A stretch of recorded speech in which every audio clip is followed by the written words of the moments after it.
A millionaire decides to pay a surprise visit to his brother-in-law's house, where his sister lives, and has been strangely absent for months. As he enters, he finds his sister kneeling on the floor, silently crying as she scrubs the ground. The millionaire is completely shocked upon discovering what has been happening in that house, and what he decides to do next is truly heart-wrenching. The sleek black Bentley glided to a stop in front of an imposing mansion nestled in the heart of Beverly Hills. As the car door swung open, Maxwell Thornton emerged, his tailored suit a stark contrast to the worry etched across his face. At 55, the self-made millionaire had conquered the business world, but today he faced a challenge that money couldn't solve. Maxwell's eyes swept over the manicured lawn and pristine facade of his sister's home.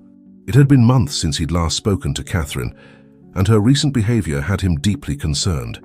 The usually vivacious and independent woman had become withdrawn, cancelling their weekly dinners and making excuses to avoid family gatherings. As he approached the front door, a sense of unease settled in the pit of his stomach. Something was off. The door stood slightly ajar, a silent sentinel hinting at the turmoil within. Maxwell's hand hesitated on the handle, his mind racing through possibilities, each more unsettling than the last. "Catherine," he called out, his voice echoing through the cavernous foyer. No response came, save for the faint sound of muffled sobs emanating from deeper within the house. Following the heart-rending sound, Maxwell made his way through the opulent interior, his footsteps muffled by plush carpeting. Family photos adorned the walls, frozen moments of happiness that seemed to mock the current atmosphere of despair. As he neared the kitchen, the sobs grew louder, punctuated by the occasional scraping sound. Maxwell's heart raced as he rounded the corner, unprepared for the sight that greeted him. There, on the immaculate marble floor, knelt Catherine. Her once impeccable appearance was a distant memory as she furiously scrubbed at a dark stain, her hands raw and trembling. Tears streamed down her face, smearing her makeup and dripping onto the floor, mingling with whatever substance she was so desperately trying to erase. "Kathy," Maxwell breathed, his voice barely above a whisper. Catherine's head snapped up, her eyes wide with a mixture of fear and shame. For a moment neither spoke, the weight of the unspoken hanging heavily between them. "Max," she finally choked out, attempting to compose herself. I didn't hear you come in. I was just cleaning up a little spill." Her voice wavered, the lie transparent and fragile. Maxwell knelt beside his sister, gently taking her hands in his. "Catherine, what's going on? Talk to me, please." She averted her gaze, focusing intently on a spot on the floor. "It's nothing really, I've just been a bit clumsy lately. You know how I am." But Maxwell knew better. This was not the confident, vibrant woman he'd grown up with. The Catherine before him seemed diminished somehow, a shadow of her former self. "Where's Richard?" Maxwell asked, referring to Catherine's husband and his business partner. At the mention of her husband's name, Catherine visibly flinched. "He's out. Business meeting, I think. You know how busy he's been with the new acquisition." Maxwell's jaw clenched. He'd never been particularly fond of Richard, but he'd respected his sister's choice and had even brought him into the family business. Now, a creeping suspicion began to take root in his mind. "Catherine, look at me," Maxwell said softly but firmly. When she finally met his gaze, the pain and fear in her eyes nearly broke his heart. "Whatever's happening, you can tell me. I'm here for you. Always." For a moment, it seemed as though Catherine would retreat back into herself. But then, like a dam breaking, words began to pour out of her. "I can't do this anymore, Max," she sobbed, collapsing into her brother's arms. "I'm trapped. He controls everything, the money, the house, even what I wear. I don't know who I am anymore." As Catherine continued to speak, revealing the extent of the emotional and financial abuse she'd endured, Maxwell felt a mixture of guilt and rage building within him. How had he not seen this sooner? How had Richard, a man he'd trusted with his business and his sister, become such a monster? "He makes me sign things, Max," Catherine whispered, her voice trembling. "Contracts, documents. I don't even know what half of them are. He says it's for the business, for our future, but—" She trailed off, fresh tears spilling down her cheeks. In that moment, Maxwell made a decision. He couldn't undo the past, but he could shape the future. "Pack a bag," he said, his voice filled with determination. You're coming with me now." Catherine looked up at him, a glimmer of hope breaking through the despair in her eyes. "But Richard, he'll be furious. He'll come after me, after you, after the company." Maxwell helped his sister to her feet, his resolve strengthening with every passing second. "Let him try. Your family, Kathy. Nothing is more important than that. We'll face whatever comes together." As Catherine went to gather her things, Maxwell surveyed the kitchen. The stain on the floor, whatever it was, seemed to mock him, a tangible reminder of his failure to protect his sister. But as he watched Catherine return, a small suitcase in hand and a look of tentative hope on her face, he knew this was just the beginning. They walked out of the mansion together, leaving behind the pristine facade that had hidden so much pain. As they drove away in Maxwell's Bentley, neither spoke, but a silent understanding passed between them. The road ahead would be difficult, filled with challenges they couldn't yet foresee, but they would face it together, as family. Little did they know, their departure from the house was just the first step in a journey that would unravel decades of secrets, test the limits of their resilience, and ultimately redefine the meaning of family, loyalty, and justice. The Thornton estate loomed before them, a sprawling Mediterranean-style mansion set against the backdrop of the Santa Monica Mountains. As Maxwell's Bentley wound its way up the private drive, Catherine gazed out the window, her eyes wide with a mixture of awe and trepidation. "I'd forgotten how beautiful it is here," she murmured, her voice barely above a whisper. Maxwell glanced at his sister, noting the dark circles under her eyes and the way her hands fidgeted nervously in her lap. "This is your home now, Kathy, for as long as you need it to be." As they pulled up to the grand entrance, Maxwell's housekeeper, Mrs. Abernathy, emerged to greet them. Her usually stoic expression softened as she took in Catherine's disheveled appearance. "Miss Catherine, it's so lovely to see you," Mrs. Abernathy said warmly, ushering them inside. "I've prepared the blue guest suite for you. It has a lovely view of the rose garden." Catherine managed a weak smile. "Thank you, Mrs. Abernathy. You're very kind." As they made their way through the marbled foyer, Catherine's steps faltered. Maxwell turned to see his sister staring at a large family portrait hanging on the wall. It had been taken years ago at their parents' 40th wedding anniversary. In the photo, Catherine beamed, her arm linked with Richard's, both of them looking young and in love. "I barely recognize her," Catherine said softly, reaching out to touch the image of her younger self. "Where did she go, Max?"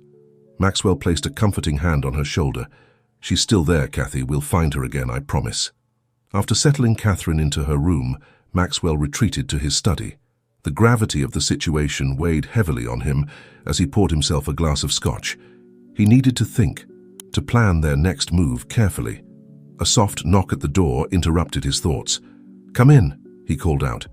Mrs. Abernathy entered, her face etched with concern. "Mr. Thornton, I hope you don't mind me speaking freely, but is Miss Catherine in some kind of trouble?" Maxwell sighed, running a hand through his silver hair. "I'm afraid so, Mrs. Abernathy. It seems Richard has been less than kind to her." The housekeeper's eyes flashed with anger. "That no good. I always thought there was something off about him. What can I do to help, sir?" "Just make her comfortable for now," Maxwell replied. "And if anyone comes looking for her—" "She's not here," Mrs. Abernathy finished firmly. "You can count on me, Mr. Thornton." As the housekeeper left, Maxwell turned to his computer. He had work to do. First, he needed to understand the extent of Richard's control over Catherine's finances. A few clicks brought up the company's records, and what he saw made his blood run cold. Over the past year, significant portions of Catherine's inherited shares in the family company had been transferred to Richard's name. The transactions were all legal on the surface, but Maxwell knew his sister would never willingly give up her stake in the family legacy. "What are you up to, Richard?" Maxwell muttered, digging deeper into the financial records. As he delved into the company's accounts, a pattern began to emerge. Small discrepancies, cleverly hidden but unmistakable to Maxwell's trained eye, pointed to a systematic siphoning of funds. Richard wasn't just controlling Catherine, he was bleeding the company dry. A sudden crash from upstairs jolted Maxwell from his investigation. He raced up the stairs, taking them two at a time, his heart pounding in his chest. He found Catherine in her room, surrounded by shattered glass, her eyes wild with panic. "Kathy, what happened? Are you hurt?" Maxwell asked, carefully navigating through the broken shards to reach his sister.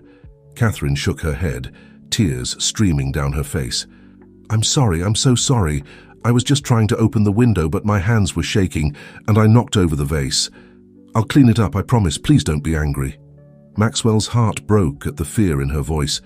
"Oh, Kathy," he said softly, enveloping her in a gentle hug. "It's just a vase. I'm not angry. I'm just glad you're okay." As he held his trembling sister, Maxwell realized the depth of the damage Richard had inflicted. This wasn't just about money or control. Richard had systematically destroyed Catherine's sense of self-worth, leaving her a shell of the vibrant woman she once was. "Listen to me," Maxwell said, pulling back to look Catherine in the eyes. "You're safe here. No one is going to hurt you or control you ever again. But Kathy, I need to know everything. Every document you signed, every threat Richard made. We're going to fix this, but I need the whole truth." Catherine nodded, wiping away her tears. "Okay," she whispered. "But Max, there's something else you should know. Something I've been too ashamed to tell anyone."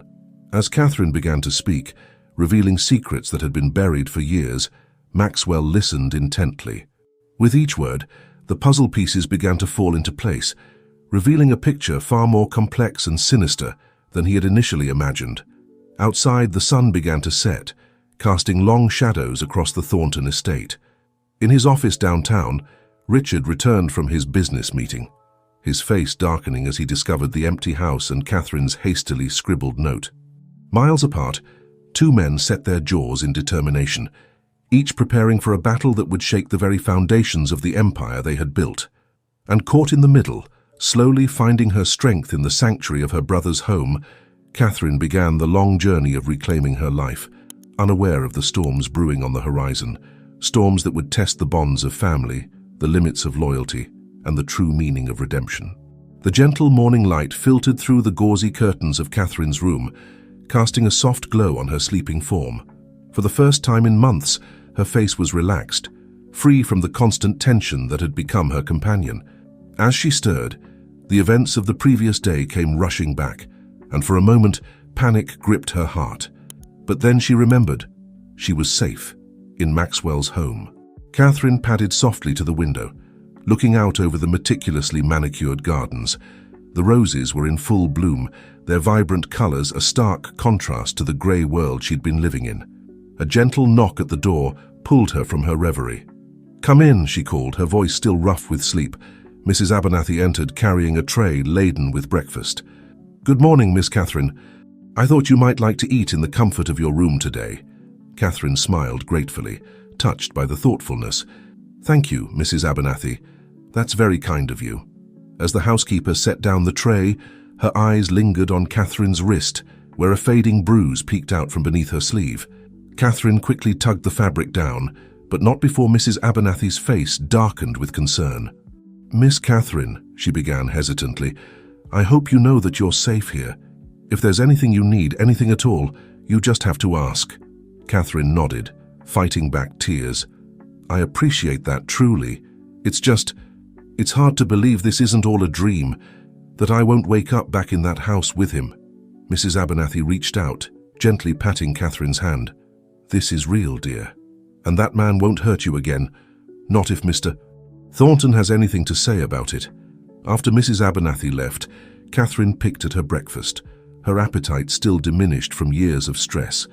As she sipped her tea, her eyes fell on a framed photo on the bedside table, a snapshot of her and Maxwell as children, grinning widely on a beach somewhere. The memory hit her like a wave. It was from their last family vacation before their parents passed away. She'd been 16, Maxwell 21.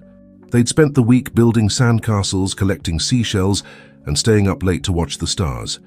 It was the last time she remembered feeling truly carefree. A lump formed in her throat as she thought of how different her life had become. How had she let Richard isolate her so completely from the people she loved? The shame of it all threatened to overwhelm her. Determined to shake off the melancholy, Catherine decided to explore the house. As she wandered the halls, memories flooded back. Holidays spent here as a child, family gatherings, laughter echoing through the rooms. It felt like stepping back in time to a version of herself she'd almost forgotten existed. She found herself in Maxwell's study, drawn to the warmth and comfort of the space. Bookshelves lined the walls, filled with leather-bound volumes and family mementos. On the desk, a framed photo caught her eye. It was from Maxwell's 50th birthday party 5 years ago. Catherine picked it up, studying the faces frozen in time. There she was, standing beside Richard, her smile not quite reaching her eyes. Even then, the cracks had been forming, though she'd been too blind to see them. Richard's arm was around her waist, his grip visibly tight, even in the still image. How had no one noticed? "I should have seen it." Maxwell's voice came from behind her, startling Catherine. She turned to find her brother leaning against the doorframe, his face etched with regret. "I'm so sorry, Kathy. I should have protected you." Catherine set down the photo, shaking her head. "It's not your fault, Max. I hid it well. I was ashamed. I thought I could fix things on my own." Maxwell crossed the room, enveloping his sister in a warm embrace. "You have nothing to be ashamed of. Richard is the one who should be ashamed, and he will be, I promise you that." As they broke apart, Catherine noticed the dark circles under Maxwell's eyes. "Did you sleep at all last night?" Maxwell shrugged, moving to his desk. "I had some work to do. Kathy, we need to talk about the company, about the documents Richard made you sign." Catherine's stomach churned at the mention of the papers. "I don't even know what half of them were, Max. He would just put them in front of me, tell me it was for our future, for the good of the company.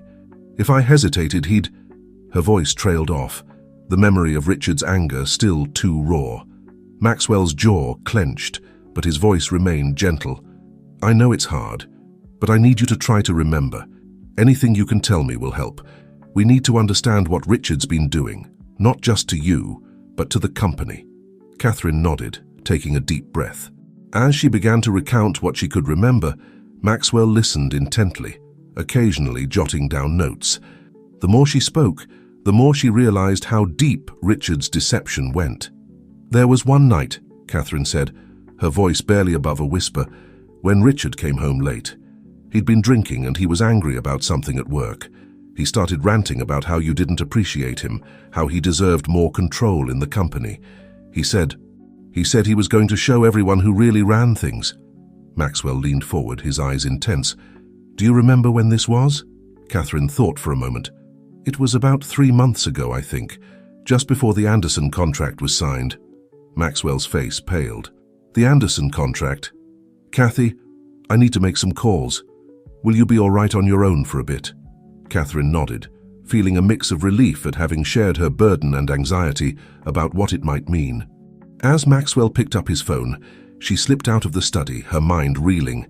In the hallway, she paused in front of a large mirror, really looking at herself for the first time in months.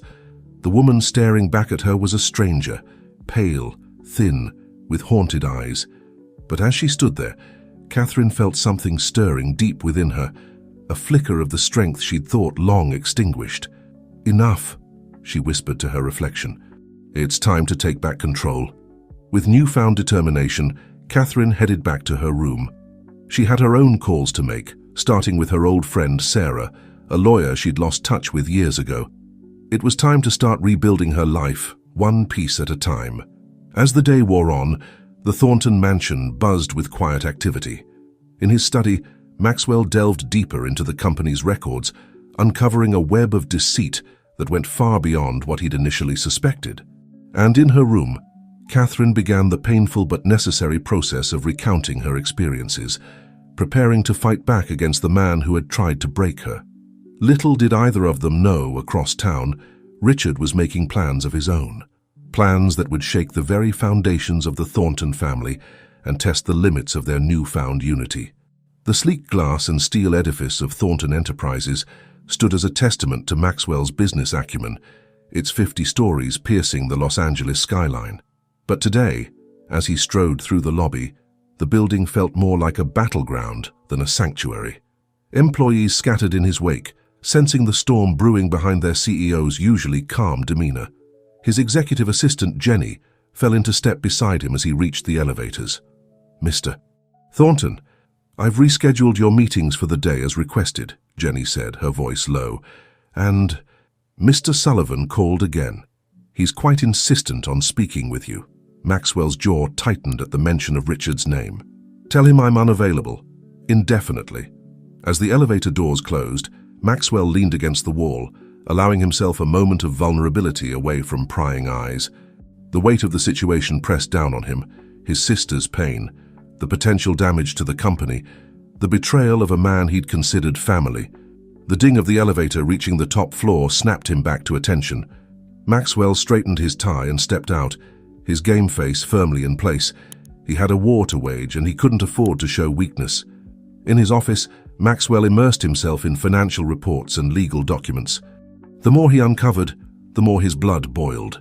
Richard hadn't just been siphoning money, he'd been systematically undermining Maxwell's position in the company, turning board members against him with a whisper campaign of half-truths and manipulated data. A knock at the door interrupted his investigation. "Come in," Maxwell called, not looking up from his computer screen. "Hello, old friend," a familiar voice said, causing Maxwell to freeze. He looked up to find Thomas Blackwood, his longtime rival and CEO of a competing firm, standing in his office. "Thomas," Maxwell said, his voice carefully neutral. "To what do I owe this unexpected pleasure?" Thomas smiled, a predatory glint in his eye. "Can't an old friend drop by for a chat, especially when he hears whispers of trouble in paradise?" Maxwell leaned back in his chair, his face a mask of calm. "I'm not sure what you've heard, Thomas, but I can assure you everything at Thornton Enterprises is running smoothly." "Come now, Maxwell," Thomas chuckled, taking a seat across from him. "We both know that's not true. Word travels fast in our circles. Your brother-in-law is making quite a stir." Maxwell's eyes narrowed. "Whatever game you're playing, Thomas, I'm not interested." Thomas held up his hands in a placating gesture. "No game, I assure you. In fact, I'm here to offer my help." "Your help?" Maxwell scoffed. "And why would you do that?" "Let's just say I have a vested interest in seeing Richard Sullivan taken down a peg or two," Thomas replied, his tone suddenly serious. "He's been making moves in my territory using some less than savory tactics." Maxwell studied his rival carefully. Thomas Blackwood was many things, ruthless, cunning, ambitious, but he'd always prided himself on playing by the rules, at least on the surface. If Richard had crossed a line that even Thomas found objectionable. "What exactly are you proposing?" Maxwell asked cautiously. Thomas leaned forward, his voice low. "An alliance of sorts. I have information about Richard's dealings that could be very useful to you. In exchange, I want exclusive rights to the Anderson contract." Maxwell's mind raced. The Anderson contract was a crown jewel, one that Richard had mysteriously managed to secure, despite initial resistance from the client. If Thomas knew something about it. "I'll need to think about it," Maxwell said finally. Thomas nodded, standing to leave. "Don't think too long, old friend. Time is not on your side." He paused at the door, turning back with a somber expression. "And Maxwell, for what it's worth, I'm sorry about your sister. No one deserves what she's been through." As the door closed behind Thomas, Maxwell slumped in his chair. The offer was tempting, but dealing with Thomas Blackwood was like making a deal with the devil. Could he trust him? Did he have a choice? Across town, in a dimly lit bar, Richard Sullivan nursed a whiskey, his handsome features twisted into a scowl. His phone buzzed with another message from his private investigator. Still no sign of Catherine. "Damn you, Maxwell," Richard muttered, downing the last of his drink. He'd underestimated his brother-in-law, a mistake he didn't intend to repeat. A figure slid into the seat next to him. Vanessa, his longtime mistress and confidant. "Any news?" she asked, her voice silky smooth. Richard shook his head. "Nothing yet, but it's only a matter of time." Maxwell can't hide her forever. Vanessa traced a perfectly manicured nail along Richard's arm. "And what about the other matter? The documents?"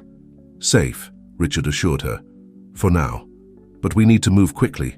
If Catherine starts talking, then we'll have to make sure she doesn't," Vanessa said, her tone chilling in its casualness. "I have connections, remember? People who can make problems disappear." Richard looked at her sharply. "No, nothing that extreme. Catherine may be a liability, but she's still my wife, and Maxwell's sister. We need a subtler approach." Vanessa shrugged, signaling the bartender for another round. "Have it your way. But remember, darling, in this game, hesitation is death. You've come too far to lose everything now." As the fresh drinks arrived, Richard raised his glass in a mock toast. "To the fall of the House of Thornton," he said, a wicked grin spreading across his face. Back at the Thornton mansion, Catherine sat in the garden, her easel before her for the first time in years. The paints felt foreign in her hands, but as she began to work, a sense of peace washed over her. With each brushstroke, she felt a piece of herself returning. Mrs. Abernathy watched from the kitchen window, a small smile on her face. "That's it, Miss Catherine," she murmured. "You show them what you're made of." As the sun began to set, casting long shadows across the manicured lawn, the players in this high-stakes drama prepared for their next moves. Maxwell, torn between trusting an old enemy and facing Richard alone. Richard, plotting his revenge from the shadows, and Catherine slowly rediscovering her strength, unaware of the storms gathering on the horizon. The stage was set for a confrontation that would change all their lives forever. In the world of power, money, and family loyalty, no one would emerge unscathed. But from the ashes of betrayal and deceit, a new future waited to be born, if they were strong enough to claim it. The early morning sun cast long shadows across Maxwell's office as he pored over financial reports. His eyes strained from hours of scrutiny. Coffee cups littered his desk, testament to the sleepless night he'd endured. As he cross-referenced another set of documents, a pattern began to emerge, one that made his blood run cold. "Jenny," he called, his voice hoarse from disuse. His assistant appeared in the doorway, concern etched on her face. "I need you to set up a secure line, and get me everything we have on the offshore accounts Richard set up last year." As Jenny hurried to comply, Maxwell leaned back in his chair, running a hand through his disheveled hair. The web of deceit Richard had woven was more intricate than he'd initially thought. It wasn't just about siphoning money or gaining control of the company. There was something bigger at play. Across town, in a nondescript office building, Richard Sullivan sat across from a man whose very presence exuded danger. Viktor Petrov, a Russian businessman with a reputation for getting things done. No questions asked. "Mr. Sullivan," Viktor said, his accent thick, "I hope you understand the gravity of what you're asking. Once we proceed, there's no turning back." Richard nodded, his face a mask of determination. "I understand perfectly, Mr. Petrov, but desperate times call for desperate measures. Maxwell Thornton needs to be neutralized." As the two men hammered out the details of their nefarious plan, neither noticed the cleaning lady who lingered a bit too long outside the door, her ears straining to catch every word. Back at the Thornton mansion, Catherine stood before her easel, brush in hand. The canvas before her was a riot of colors, dark, angry reds giving way to softer blues and greens. As she painted, memories flooded back, both painful and healing. A gentle knock at the door broke her concentration. "Come in," she called, setting down her brush. Mrs. Abernathy entered, a kind smile on her face. "Miss Catherine, there's someone here to see you. Says she's an old friend." Catherine's heart skipped a beat as Sarah Walker stepped into the room. The years melted away as the two women embraced, tears flowing freely. "Oh, Kathy," Sarah whispered, holding her friend at arm's length. "I've missed you so much. When I got your message, I came as fast as I could." As the two friends settled onto a nearby sofa, Catherine felt a weight lift from her shoulders. Sarah had been her confidant in college before Richard had systematically cut Catherine off from her support network. Now, with Sarah by her side, she felt stronger than she had in years. "Sarah," Catherine began, her voice trembling slightly, "I need your help. There's so much I need to tell you about Richard, about what's been happening." Sarah took Catherine's hands in hers, her eyes filled with determination. "I'm here, Kathy. Whatever you need, whatever it takes, we'll face it together." As Catherine began to recount the years of abuse and manipulation, Sarah listened intently, her lawyer's mind already formulating strategies. By the time Catherine finished speaking, the sun had begun to set, casting a warm glow across the room. "Kathy," Sarah said, her voice gentle but firm, "what Richard has done, it's not just abuse, it's criminal. We need to go to the authorities." Catherine's eyes widened in fear. "But Sarah, you don't understand. Richard has connections. He'll find a way to twist things to make it look like I'm the one at fault. Sarah squeezed her friend's hand reassuringly. Not this time. Not with me in your corner. We'll build an ironclad case, Kathy. It's time Richard faced the consequences of his actions. As the two women began to strategize, a sense of hope blossomed in Catherine's chest. For the first time in years, she felt like she had a fighting chance. Meanwhile, in a dimly lit parking garage, Jenny, Maxwell's assistant, glanced nervously over her shoulder. The man she was meeting stepped out of the shadows. Thomas Blackwood. "You have it?" Thomas asked, his voice low. Jenny nodded, producing a USB drive from her purse. "Everything Mr. Thornton has uncovered about Richard Sullivan's dealings. But sir, if he finds out I've done this..." Thomas placed a reassuring hand on her shoulder. "Don't worry. Your role in this will remain our secret. You're doing the right thing, Jenny. Maxwell may not see it now, but this information in my hands could save not just the company, but him as well." As Jenny hurried away, Thomas allowed himself a small smile. The game was changing, and he was determined to come out on top, no matter the cost. Back in his office, Maxwell's phone rang. The caller ID made him pause. It was an unknown number. Against his better judgment, he answered. "Mr. Thornton," a heavily accented voice said, "I have information you might find interesting about your brother-in-law's true plans for your company." Maxwell's grip tightened on the phone. "Who is this?" "A friend," the voice replied. "Meet me at the old pier in an hour if you want to know the truth. Come alone." The line went dead, leaving Maxwell staring at the phone, his mind racing. Was it a trap, or the key to unraveling the mystery that threatened to destroy everything he held dear? As night fell over Los Angeles, the players in this high-stakes drama moved their pieces across the board. Maxwell, torn between caution and the desperate need for answers. Catherine and Sarah, building a case against a man who had once vowed to love and protect.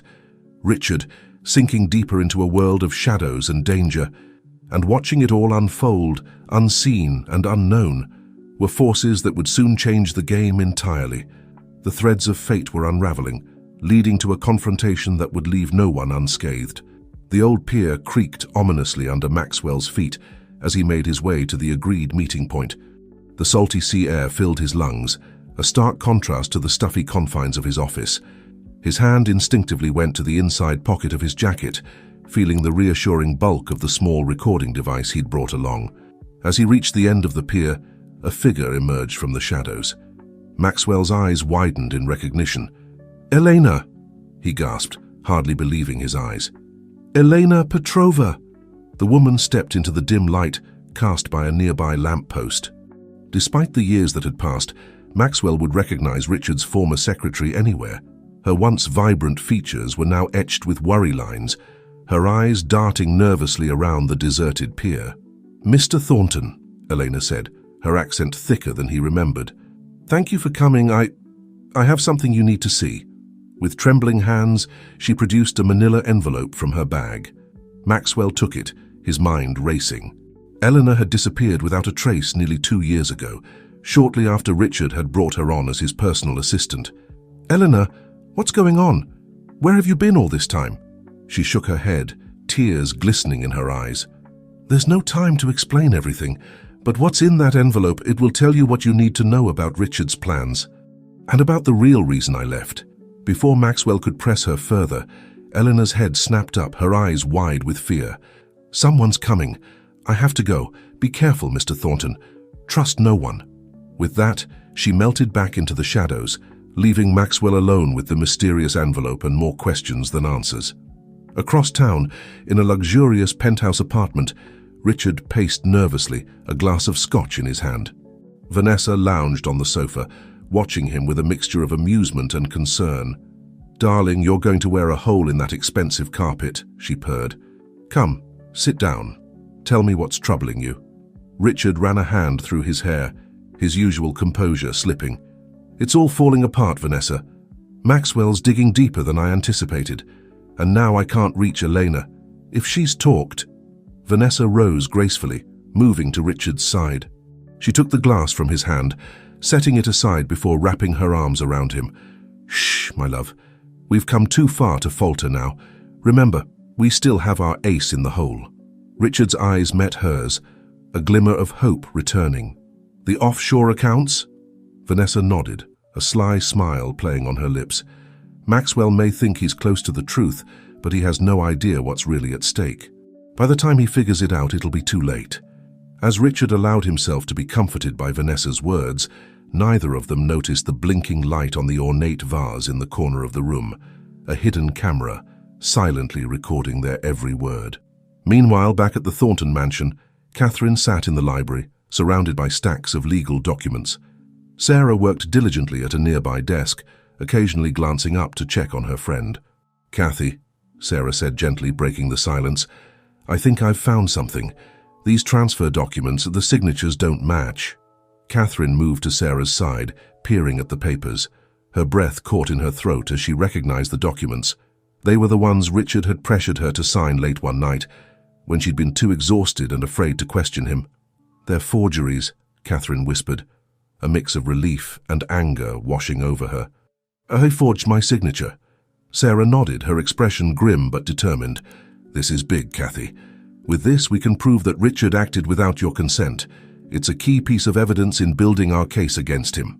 As the two women pored over the documents, identifying more instances of fraud and manipulation, Catherine felt a spark of her old self returning. The woman who had once been a force to be reckoned with in the business world was re-emerging, ready to fight for justice. In another part of the mansion, Mrs. Abernathy was doing her nightly rounds when she noticed a light on in Maxwell's study.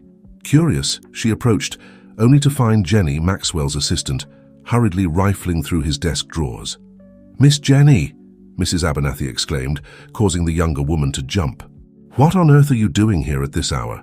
Jenny's face paled, her eyes darting to the window as if considering escape. "Mrs. Abernathy, I can explain. It's not what it looks like." The housekeeper's eyes narrowed, years of loyalty to the Thornton family kicking in. "I think you'd better start explaining, young lady. And it had better be good." As Jenny began to stammer out an explanation, neither woman noticed the shadowy figure watching from the garden below, a camera with a powerful zoom lens capturing every moment of the confrontation. Back at the pier, Maxwell had retreated to his car, the envelope from Eleanor clutched tightly in his hand. With shaking fingers, he opened it, spilling its contents onto the passenger seat. Photos, documents, and a USB drive tumbled out. As Maxwell began to sift through the evidence, his eyes widened in shock. The photos showed Richard in clandestine meetings with known criminals. The documents detailed a complex money laundering scheme that went far beyond simple embezzlement. And the USB drive, Maxwell plugged it into his laptop, his heart pounding. As the files loaded, a video began to play. Richard's face filled the screen, his expression cold and calculating. "If you're watching this, Maxwell," Richard's recorded voice said, "then you're closer to the truth than I hoped you'd get. But let me be clear, you have no idea how deep this goes. Back off now, or I'll be forced to take drastic measures.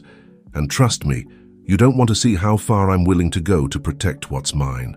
The video ended, leaving Maxwell staring at the blank screen, his mind reeling. The game had changed. What had started as a family crisis had escalated into something far more dangerous and far-reaching than he could have imagined.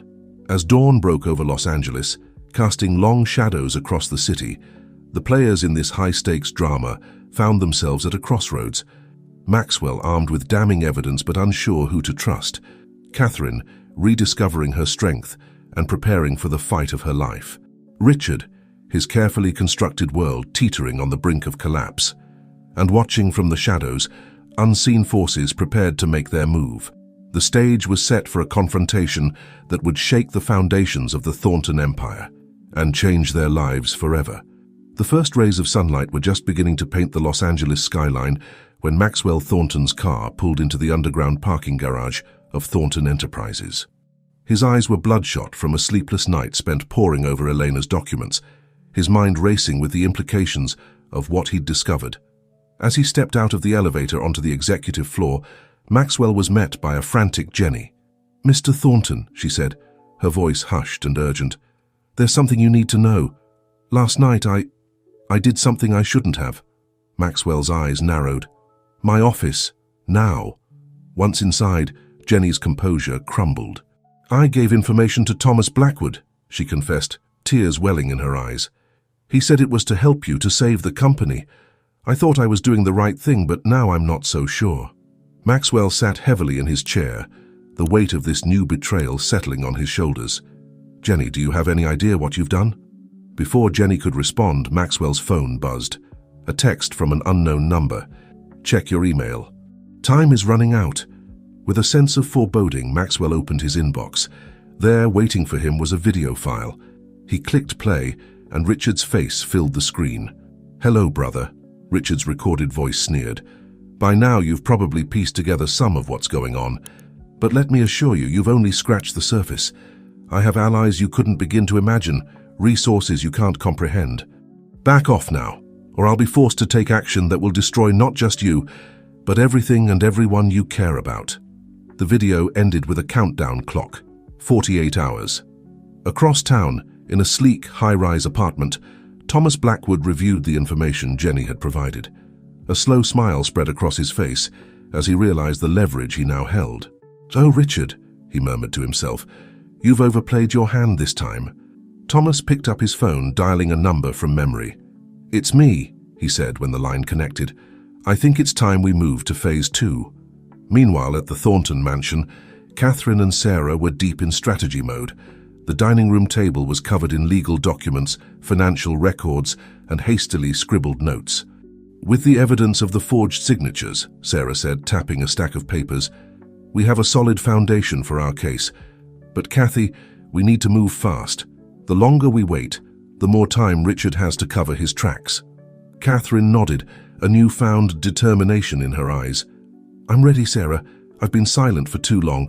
It's time to take back control of my life." As if on cue, Catherine's phone chimed with a text message. Her face paled as she read it. "What is it?" Sarah asked, concern etching her features.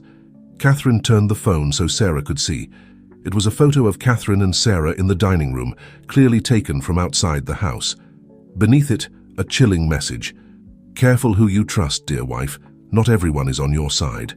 Sarah immediately sprang into action, drawing the curtains and checking the locks on the windows.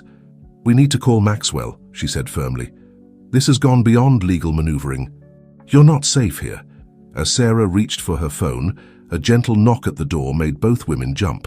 Mrs. Abernathy entered, her usually calm demeanor replaced by obvious agitation. "Miss Catherine, Mrs. Walker," she said, wringing her hands, "I'm afraid we have a situation. There's a man at the gate claiming to be from Child Protective Services. He's asking about Mr. Thornton's children." Catherine and Sarah exchanged bewildered looks. "But Maxwell doesn't have any children," Catherine said, confusion evident in her voice. Mrs. Abernathy nodded gravely. "Exactly, miss. I think it might be an attempt to get into the house." As the implications of this new threat sank in, Catherine felt a surge of anger replace her fear. "No more," she said, her voice steely with resolve. "I'm done being a victim. It's time to fight back." While the women formulated a plan across the city, Richard Sullivan paced in his office, anxiety etched on his usually composed face. Vanessa watched him from the couch, a mixture of concern and calculation in her eyes. "Darling," she purred, "you're going to wear a hole in that expensive carpet. Come, sit down. Tell me what's troubling you." Richard ran a hand through his hair, his facade of control crumbling. "It's all falling apart, Vanessa. Maxwell's digging deeper than I anticipated. Catherine's found her backbone, and now I can't reach our man inside the SEC. If he talks..." Vanessa rose gracefully, moving to Richard's side. She took his face in her hands, forcing him to meet her gaze. "Listen to me, Richard. We've come too far to falter now, remember. We still have our trump card." Richard's eyes widened in realization. "The offshore accounts?" Vanessa nodded, a sly smile playing on her lips. "Maxwell may think he's close to the truth, but he has no idea what's really at stake. By the time he figures it out, it'll be too late. Now make the call." With trembling fingers, Richard dialed a number he'd sworn never to use. When a gruff voice answered, he took a deep breath and said, "It's time. Activate Operation Checkmate." As Richard ended the call, neither he nor Vanessa noticed the small blinking light in the potted plant by the window, a hidden camera capturing their every word and move. In a dimly lit room filled with monitors, Elena Petrova watched the scene unfold, her heart racing. She turned to the man beside her, his face hidden in shadow. "We have it," she said, her voice barely above a whisper. "The final piece of evidence we need." The man nodded, stepping into the light to reveal the weathered face of a veteran FBI agent. "Good work, Elena. It's time to bring them all down. Make the call to Thornton. It's time he knew the whole truth." As night fell over Los Angeles, the players in this high-stakes game moved their pieces across the board, each believing they held the upper hand.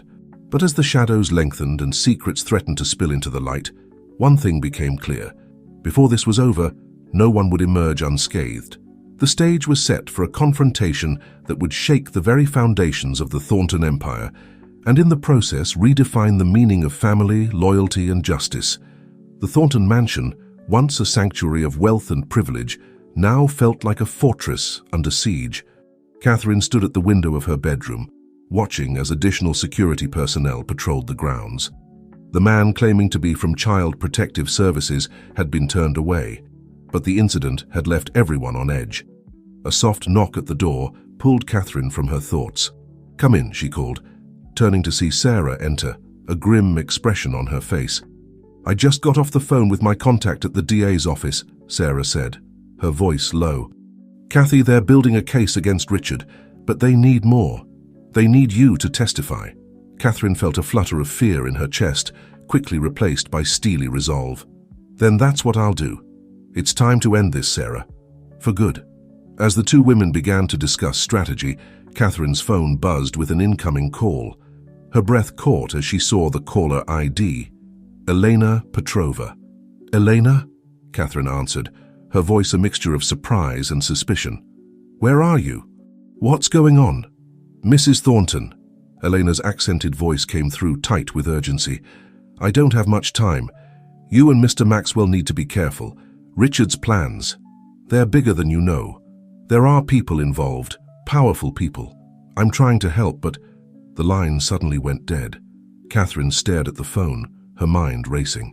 "Sarah," she said, turning to her friend, "I think it's time we brought Maxwell fully into the loop. Whatever's happening, we need to face it together." Across town in the opulent offices of Thornton Enterprises, Maxwell sat behind his desk, the weight of recent revelations pressing down on him. Jenny hovered nervously nearby, still shaken from her confession. "Mr. Thornton," she began hesitantly, "what are we going to do about Thomas Blackwood? If he uses that information..." Maxwell held up a hand, silencing her. "One problem at a time, Jenny. Right now we need to focus on Richard. Have you managed to decrypt those files from the USB drive?" Before Jenny could answer, Maxwell's private line rang. The caller ID displayed a number he didn't recognize. With a sense of trepidation, he answered. "Mr. Thornton," a gruff, unfamiliar voice said, "my name is Agent Carlson, FBI. We need to talk in person. Your office, 1 hour." The line went dead before Maxwell could respond. He sat back, his mind whirling. The FBI. How deep did this rabbit hole go? Meanwhile, in a luxurious penthouse across the city, Richard paced nervously, his usually impeccable appearance disheveled. Vanessa watched him with growing concern. "Richard, darling," she said, her voice honey-sweet but with an underlying edge, "you need to pull yourself together. We're too close to lose control now." Richard rounded on her, his eyes wild. "Control? Vanessa, don't you see? We're losing control." Maxwell's closing in. Catherine's found her spine, and now the FBI is sniffing around. It's all falling apart. Vanessa rose gracefully, moving to pour them both a drink. "Then perhaps it's time we played our final card," she said, her tone casual, but her eyes glittering dangerously. "Operation Checkmate isn't just about money, remember? It's about power. And sometimes, to gain power, you have to be willing to burn it all down." Richard took the offered drink, downing it in one gulp. "You're right," he said, a new resolve hardening his features. "Make the call. It's time to set everything in motion."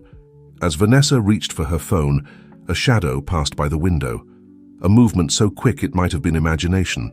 But in the building across the street, a figure lowered a high-powered camera, speaking quietly into a comm link. "Target is making a move. Operation Sunlight is a go.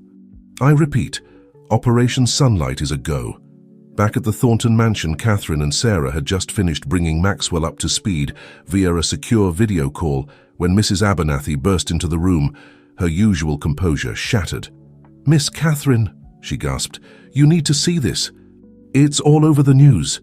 Catherine rushed to the television, flicking it on to see a breaking news banner scrolling across the screen. "Thornton Enterprises under federal investigation.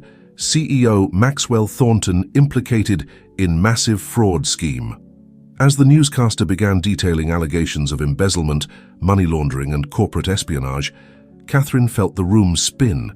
This was Richard's endgame, to bring down not just Maxwell, but the entire Thornton legacy. "We need to move now," Sarah said, already gathering their documents. "If Richard's playing this card, he's desperate. This might be our only chance to turn the tables."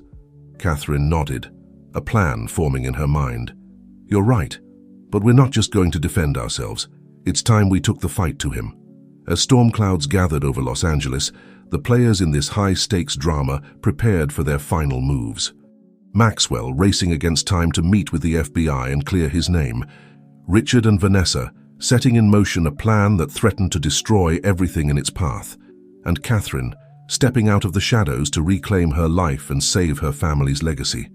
In a hidden room filled with monitors and humming computers, Elena Petrova and Agent Carlson watched the chaos unfold. "It's time," Carlson said, his voice grave. "Send the signal. All units move in." Elena nodded, her fingers flying over a keyboard. As she hit the final key, a single word flashed across every screen: Endgame. The storm that had been brewing for so long was about to break, and in its wake, nothing would ever be the same. The Thornton Empire, built over generations, now stood on the brink of either salvation or utter ruin. And as the first raindrops began to fall on the city below, the final act of this gripping saga was about to begin. The Thornton Enterprises boardroom, once a bastion of corporate power, now resembled a war room. Maxwell sat at the head of the table, his usual composure strained but not broken. Around him sat a mix of allies and potential foes, his legal team, key board members, and, most surprisingly, FBI agent Carlson. "Gentlemen, ladies," Maxwell began, his voice steady despite the chaos swirling around them. "I know you all have questions. I'm here to provide answers, and to assure you that Thornton Enterprises is not only innocent of these allegations, but is in fact the victim of a complex and malicious attack." As Maxwell laid out the evidence they had gathered, the forged documents, the money trail leading to offshore accounts, the video threats from Richard, the room's atmosphere shifted from skepticism to shock, and finally, to anger. "This is outrageous," exclaimed board member Harrison, his face flushed. "How could Richard Sullivan have orchestrated all this right under our noses?" Agent Carlson leaned forward, his weathered face grim. "Mr. Sullivan didn't act alone. Our investigation has uncovered links to international criminal organizations. This goes far beyond corporate espionage." A hush fell over the room as the implications sank in. Maxwell used the moment to press his advantage. "Ladies and gentlemen, we have a chance not just to clear our names, but to strike a blow against corruption on a global scale. But I need your full support. Are you with me?" One by one, the board members nodded their assent. As the meeting adjourned, Maxwell felt a glimmer of hope for the first time in days, but he knew the real battle was just beginning. Across town, in the lavish penthouse that had become both sanctuary and prison, Richard Sullivan paced like a caged animal. Vanessa watched him warily, her usual poise showing cracks of concern. "Richard, darling," she said, attempting to soothe him, "you need to calm down. Panic will only lead to mistakes." Richard whirled on her, his eyes wild. "Calm down? Vanessa, it's all falling apart. Our inside man at the SEC has gone silent.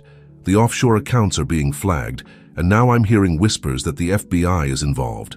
We need to run now." Vanessa's eyes hardened, a steely resolve replacing her concern. "No, we've come too far to run now. It's time for our final play." She reached for her phone, dialing a number from memory. "It's me," she said when the line connected. "Initiate Protocol Omega." "Yes, all of it. It's time to burn it all down." As Vanessa ended the call, a slow, dangerous smile spread across her face. "Don't worry, darling. By this time tomorrow, the Thornton Empire will be in ashes, and we'll be sipping cocktails on a beach far, far away from here. Meanwhile, at the Thornton mansion, Catherine sat in the study, surrounded by a team of lawyers and financial experts. Sarah Walker stood beside her, a comforting presence in the storm of activity. "Mrs. Thornton," one of the lawyers said, his tone respectful but urgent, "your testimony is crucial. With your statement and the evidence we've gathered, we can not only exonerate your brother, but bring Richard Sullivan to justice." Catherine nodded, a mix of determination and fear coursing through her. "I understand. I'm ready to do whatever it takes." As the team continued to prepare for the upcoming legal battle, Mrs. Abernathy entered the room, her face pale. "Miss Catherine, there's something you need to see." She turned on the television, where a breaking news alert flashed across the screen. Catherine's breath caught in her throat as she saw Richard's face, looking haggard but defiant. "My fellow citizens," Richard's voice rang out, "I come to you today as a whistleblower, a man who can no longer stay silent in the face of corruption. The Thornton family, led by Maxwell Thornton, has been engaged in a decades-long scheme of fraud, money laundering, and exploitation." As Richard continued his tirade, spinning a web of lies that contained just enough truth to be dangerous, Catherine felt a surge of anger replace her fear. "Enough," she said, her voice quiet but filled with steel. "It's time to end this. Sarah, call Maxwell. Tell him to meet us at the TV station. We're going to set the record straight once and for all." As Catherine and her team prepared to leave, a commotion outside caught their attention. Through the window, they could see a group of reporters and photographers gathering at the gate, their cameras flashing like lightning in the growing dusk. "Mrs. Abernathy," Catherine said, turning to the loyal housekeeper, "I need you to do something for me. In the safe in Maxwell's study, there's a red envelope. Bring it to me, please." As Mrs. Abernathy hurried to comply, Sarah looked at Catherine quizzically. "Cathy, what are you planning?" Catherine's eyes gleamed with a mixture of determination and something else, a spark of the fierce, independent woman she had once been. "Insurance, Sarah, and maybe, just maybe, our ace in the hole." Across the city, in a nondescript van filled with surveillance equipment, Elena Petrova and Agent Carlson monitored the unfolding events. "Here it's all coming to a head," Carlson muttered, his eyes flicking between multiple screens. "Sullivan's made his move. Now it's the Thorntons' turn." Elena nodded, her fingers flying over a keyboard. "I'm tracking unusual activity in several offshore accounts linked to Sullivan. It looks like they're preparing for a massive transfer." Carlson's jaw tightened. "We can't let them get away. Not with everything we've uncovered. It's time to move. Send the signal." As Elena activated a series of encrypted communications, the city of Los Angeles seemed to hold its breath. In boardrooms and backrooms, in mansions and hidden safe houses, the players in this high-stakes drama prepared for their final moves. The storm that had been brewing for so long was about to break, and in its wake, the fate of the Thornton Empire and the lives of all those caught in its orbit would be decided. Little did they know, the biggest revelation was yet to come, a truth so shocking it would redefine everything they thought they knew about family, loyalty, and the true nature of power. The Los Angeles skyline glittered in the fading light as Catherine Thornton's car sped towards the television station. Beside her, Sarah pored over documents on a tablet, occasionally murmuring updates to the legal team following in another vehicle. "Are you sure about this, Cathy?" Sarah asked, concern evident in her voice. "Once we go public, there's no turning back." Catherine's grip tightened on the steering wheel, her eyes fixed on the road ahead. "I've been silent for too long, Sarah. It's time the world knew the truth, all of it." As they pulled into the station's parking lot, Catherine caught sight of Maxwell's car already there. A sense of solidarity washed over her. Whatever happened next, they would face it as a family. Inside the station, chaos reigned. Producers and technicians rushed about, preparing for what promised to be the most explosive live broadcast in recent memory. In a quiet corner, Maxwell conferred with Agent Carlson, their faces grim. "Mr. Thornton," Carlson said, his voice low, "once you go on air, Sullivan will know we're on to him. He'll make his move. Are you prepared for the consequences?" Maxwell nodded, a steely resolve in his eyes. "We've come too far to back down now, Agent. Whatever Richard throws at us, we'll handle it." As Catherine and Sarah entered, a hush fell over the room. The siblings locked eyes, years of unspoken pain and regret passing between them in an instant. Then, moving as one, they embraced. "Together?" Maxwell asked softly. "Together," Catherine affirmed. Across town, in his luxurious penthouse, Richard Sullivan watched the preparations unfold on multiple screens, his face a mask of barely contained fury. Vanessa lounged nearby, outwardly calm, but with tension evident in every line of her body. "This is it, Richard," she said, her voice silky smooth. "Our last chance. Are you ready to play your final card?" Richard's hand shook slightly as he reached for a glass of scotch. "Do it," he growled. "Initiate the transfers. By the time they realize what's happening, we'll be long gone." Vanessa smiled, a predatory gleam in her eye as she picked up her phone. But before she could dial, a commotion outside the door caught their attention. The sound of splintering wood was followed by shouts and the unmistakable declaration, "FBI, freeze." In the television studio, the red light blinked on, signaling they were live. Catherine and Maxwell sat side by side, united in purpose. "Good evening," Maxwell began, his voice steady. "We come to you tonight to address the allegations that have been made against Thornton Enterprises and our family." As Maxwell laid out their side of the story, methodically debunking Richard's claims with hard evidence, Catherine prepared herself for what was to come. When Maxwell finished, all eyes turned to her. Taking a deep breath, Catherine began to speak. She told her story of the years of abuse, of Richard's manipulation and control, of the forged documents and stolen shares. As she spoke, her voice grew stronger, the weight of secrets finally lifting from her shoulders. But it was what came next that sent shockwaves through the studio and living rooms across the city. "There's more," Catherine said, her voice clear and unwavering. "Something not even my brother knows." She reached into her bag, pulling out the red envelope Mrs. Abernathy had retrieved from the safe. "This contains evidence of a conspiracy that goes beyond Richard Sullivan, beyond even Thornton Enterprises. It implicates some of the most powerful people in this city, in this country." As Catherine began to detail the contents of the envelope, offshore accounts, secret deals, evidence of corruption at the highest levels of government and industry, the studio erupted into chaos. Producers frantically tried to cut the feed, but found themselves locked out of the system. In the hidden van, Elena Petrova allowed herself a small smile of satisfaction. "Signal jamming successful," she reported to Agent Carlson. "They're still broadcasting." Meanwhile, in the penthouse, Richard and Vanessa found themselves in handcuffs, watching helplessly as Catherine's revelations unfolded on screen. "You fool," Vanessa hissed at Richard. "You never knew, did you? You were just a pawn in a much bigger game." Richard's face drained of color as the full implications of Catherine's words sank in. He turned to the FBI agent nearest him, desperation in his eyes. "I want to make a deal," he blurted out. "I'll tell you everything I know about the offshore accounts, about the people involved. Just protect me from them." Back in the studio, as Catherine finished speaking, a stunned silence fell. It was broken by the sound of Maxwell's phone ringing. He answered, listened for a moment, then turned to the cameras, his face a mixture of triumph and disbelief. "Ladies and gentlemen," he said, "I've just been informed that Richard Sullivan has been taken into custody. But more importantly, based on the evidence my sister has presented, arrests are currently being made across the city and the country. This goes far beyond a family feud or corporate espionage. What we've uncovered here tonight is nothing short of a revolution in the fight against corruption." As the full impact of the night's events began to sink in, Catherine reached out, taking Maxwell's hand in hers. For the first time in years, she felt a sense of peace, of rightness. Outside the studio, crowds had gathered, their faces illuminated by the glow of smartphones as they watched the broadcast unfold.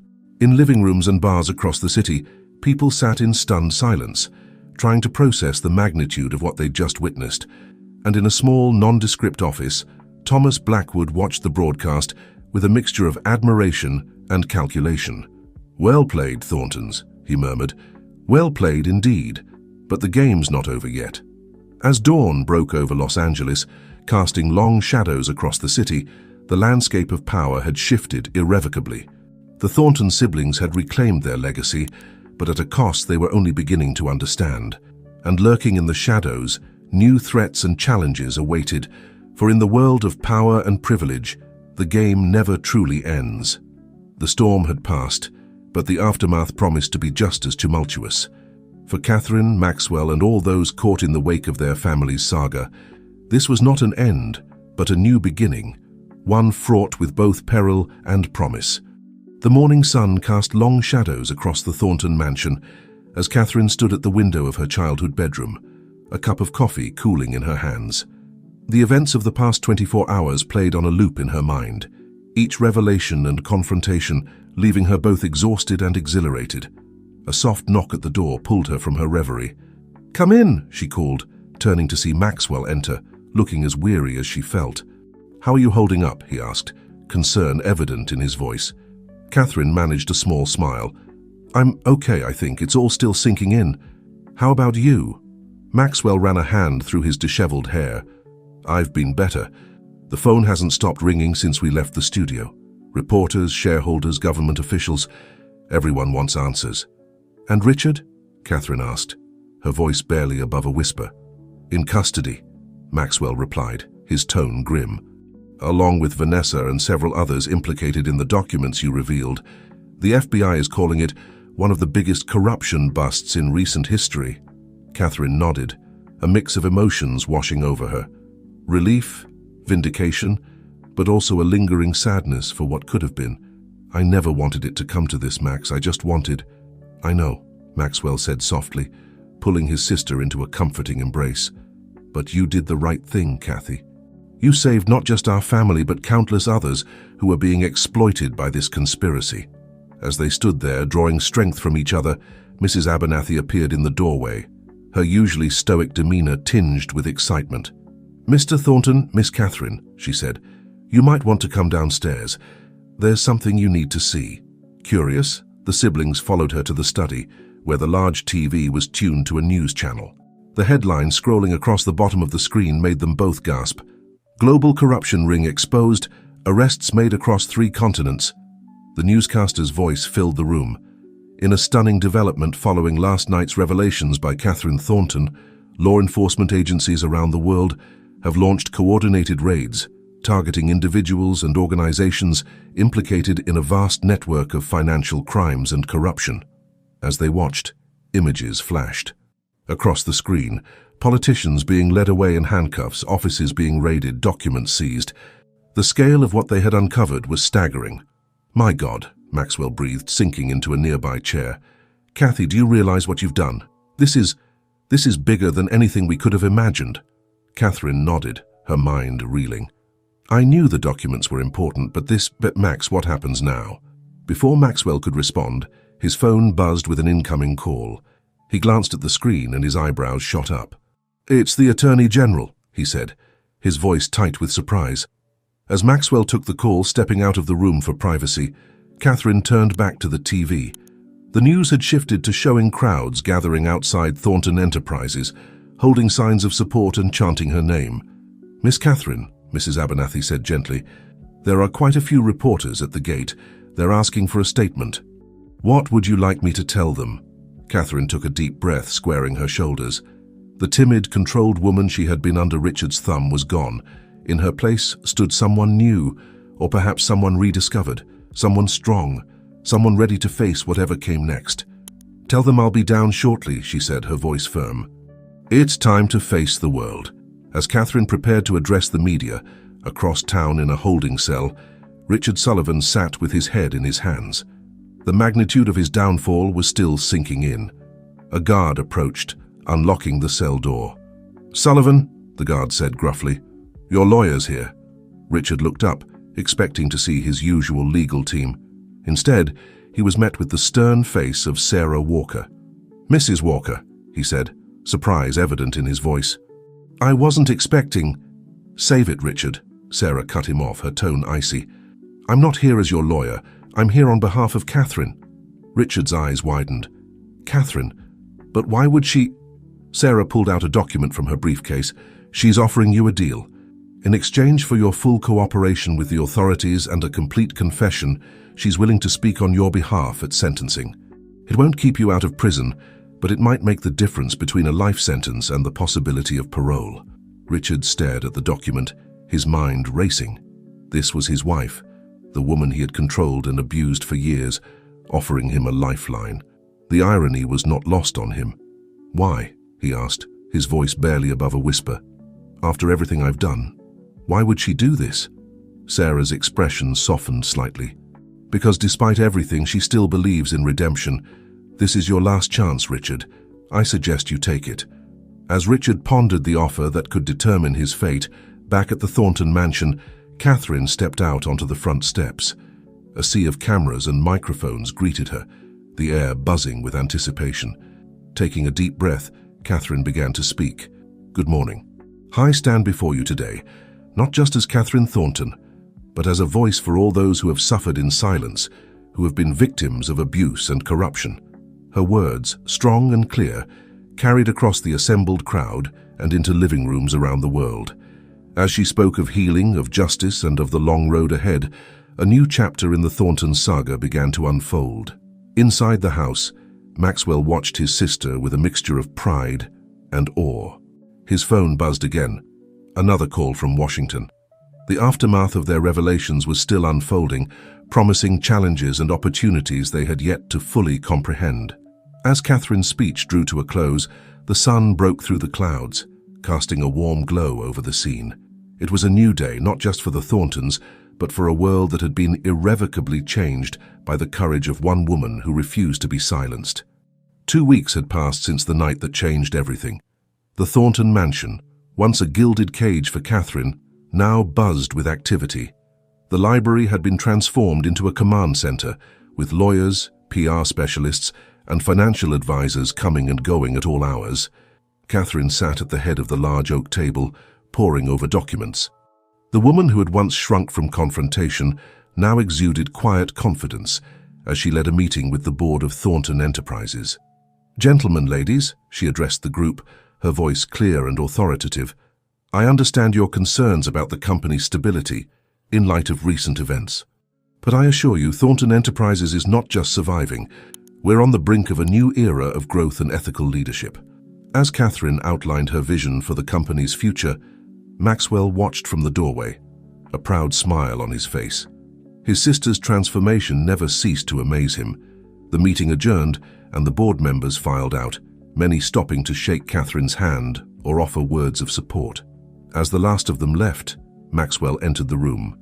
"Impressive, sis," he said, giving her a playful nudge. "You've got the meeting out of the palm of your hand." Catherine laughed, some of the tension leaving her shoulders. "Hardly, but I think they're starting to see that there's a way forward, a way to turn this crisis into an opportunity." Maxwell nodded, his expression turning serious. "Speaking of opportunities, I just got off the phone with Senator Hawkins. The Senate committee wants us to testify next month about the corruption we uncovered." Catherine's eyes widened. "Both of us?" "Yes," Maxwell confirmed. "Your story, Kathy. It's become a symbol. People see you as a hero, someone who stood up to abuse and corruption and came out stronger." Catherine shook her head, a mix of emotions playing across her face. "I'm no hero, Max. I just did what I had to do." "That's exactly what makes you a hero," a new voice chimed in. Sarah Walker entered the room, a stack of files under her arm. "Sorry to interrupt, but I have some updates on the legal front." As Sarah began to outline the progress of the various cases stemming from their revelations, Catherine's phone buzzed with the news. Alert. She glanced at the screen and gasped. "Max, Sarah, look at this," she said, turning the phone so they could see. The headline read, "Richard Sullivan agrees to full cooperation in corruption probe." Maxwell let out a low whistle. "Well, I'll be damned. Your offer actually worked." Catherine nodded, a complex mix of emotions washing over her. "It's a start," she said softly. "A chance for some real answers, and maybe some healing." As the three of them discussed the implications of Richard's cooperation, Mrs. Abernathy entered with a tray of coffee and a worried expression. "I'm sorry to interrupt," she said, "but there's a Mr. Blackwood here to see you. He's quite insistent." Maxwell and Catherine exchanged glances. Thomas Blackwood had been suspiciously quiet since the night of the revelations. "Show him in," Maxwell said, his voice tight. Moments later, Thomas Blackwood strode into the room, impeccably dressed as always, an enigmatic smile playing on his lips.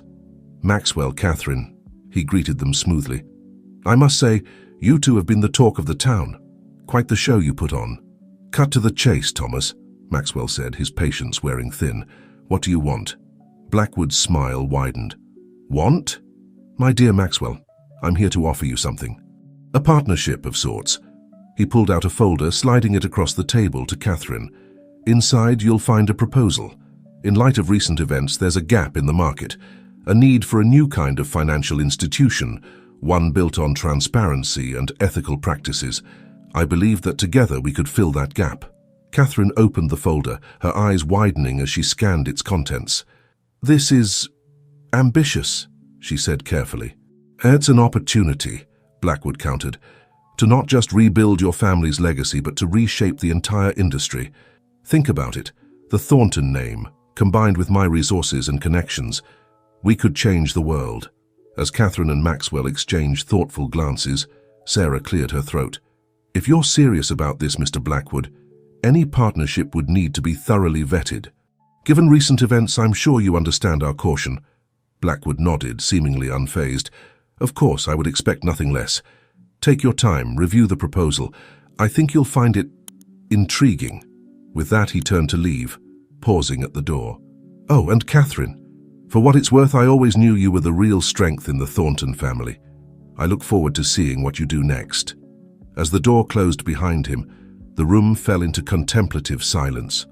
The proposal on the table represented yet another crossroads, another decision that could shape not just their future, but potentially the future of the entire financial world. "What do you think?" Maxwell asked, turning to Catherine. She took a deep breath, her mind racing with possibilities. I think we need to consider it carefully. But Max, if this is legitimate, if we could really make a difference." Maxwell nodded, understanding her unspoken thoughts.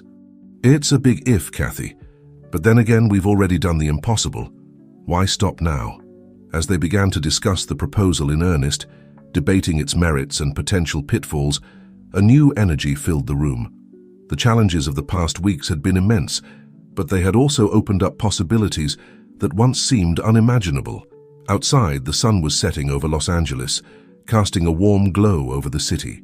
From the heights of the financial district to the halls of power in Washington, the aftershocks of the Thornton revelations continued to ripple outward. And at the epicenter of it all, in a mansion that had once been a symbol of oppression and was now a beacon of hope, a family looked to the future, scarred but unbroken, tested but undefeated. The road ahead was uncertain, filled with both promise and peril. But for Catherine Thornton, who had already faced her darkest fears and emerged victorious, it was a road she was finally ready to travel, not as a victim, not as a pawn, but as the architect of her own destiny. As night fell over the city, the lights of the Thornton mansion blazed bright, a testament to the enduring power of truth, courage, and the unbreakable bonds of family. The imposing facade of the United States Capitol loomed before Catherine and Maxwell as their car pulled up to the curb. Flashbulbs popped, and reporters shouted questions as the Thornton siblings emerged, presenting a united front in the face of the media frenzy. "Are you ready for this?" Maxwell asked quietly as they mounted the steps, his hand supportive at Catherine's elbow. Catherine took a deep breath, squaring her shoulders. "As ready as I'll ever be," she replied, her voice steady despite the butterflies in her stomach. Inside, the halls buzzed with activity.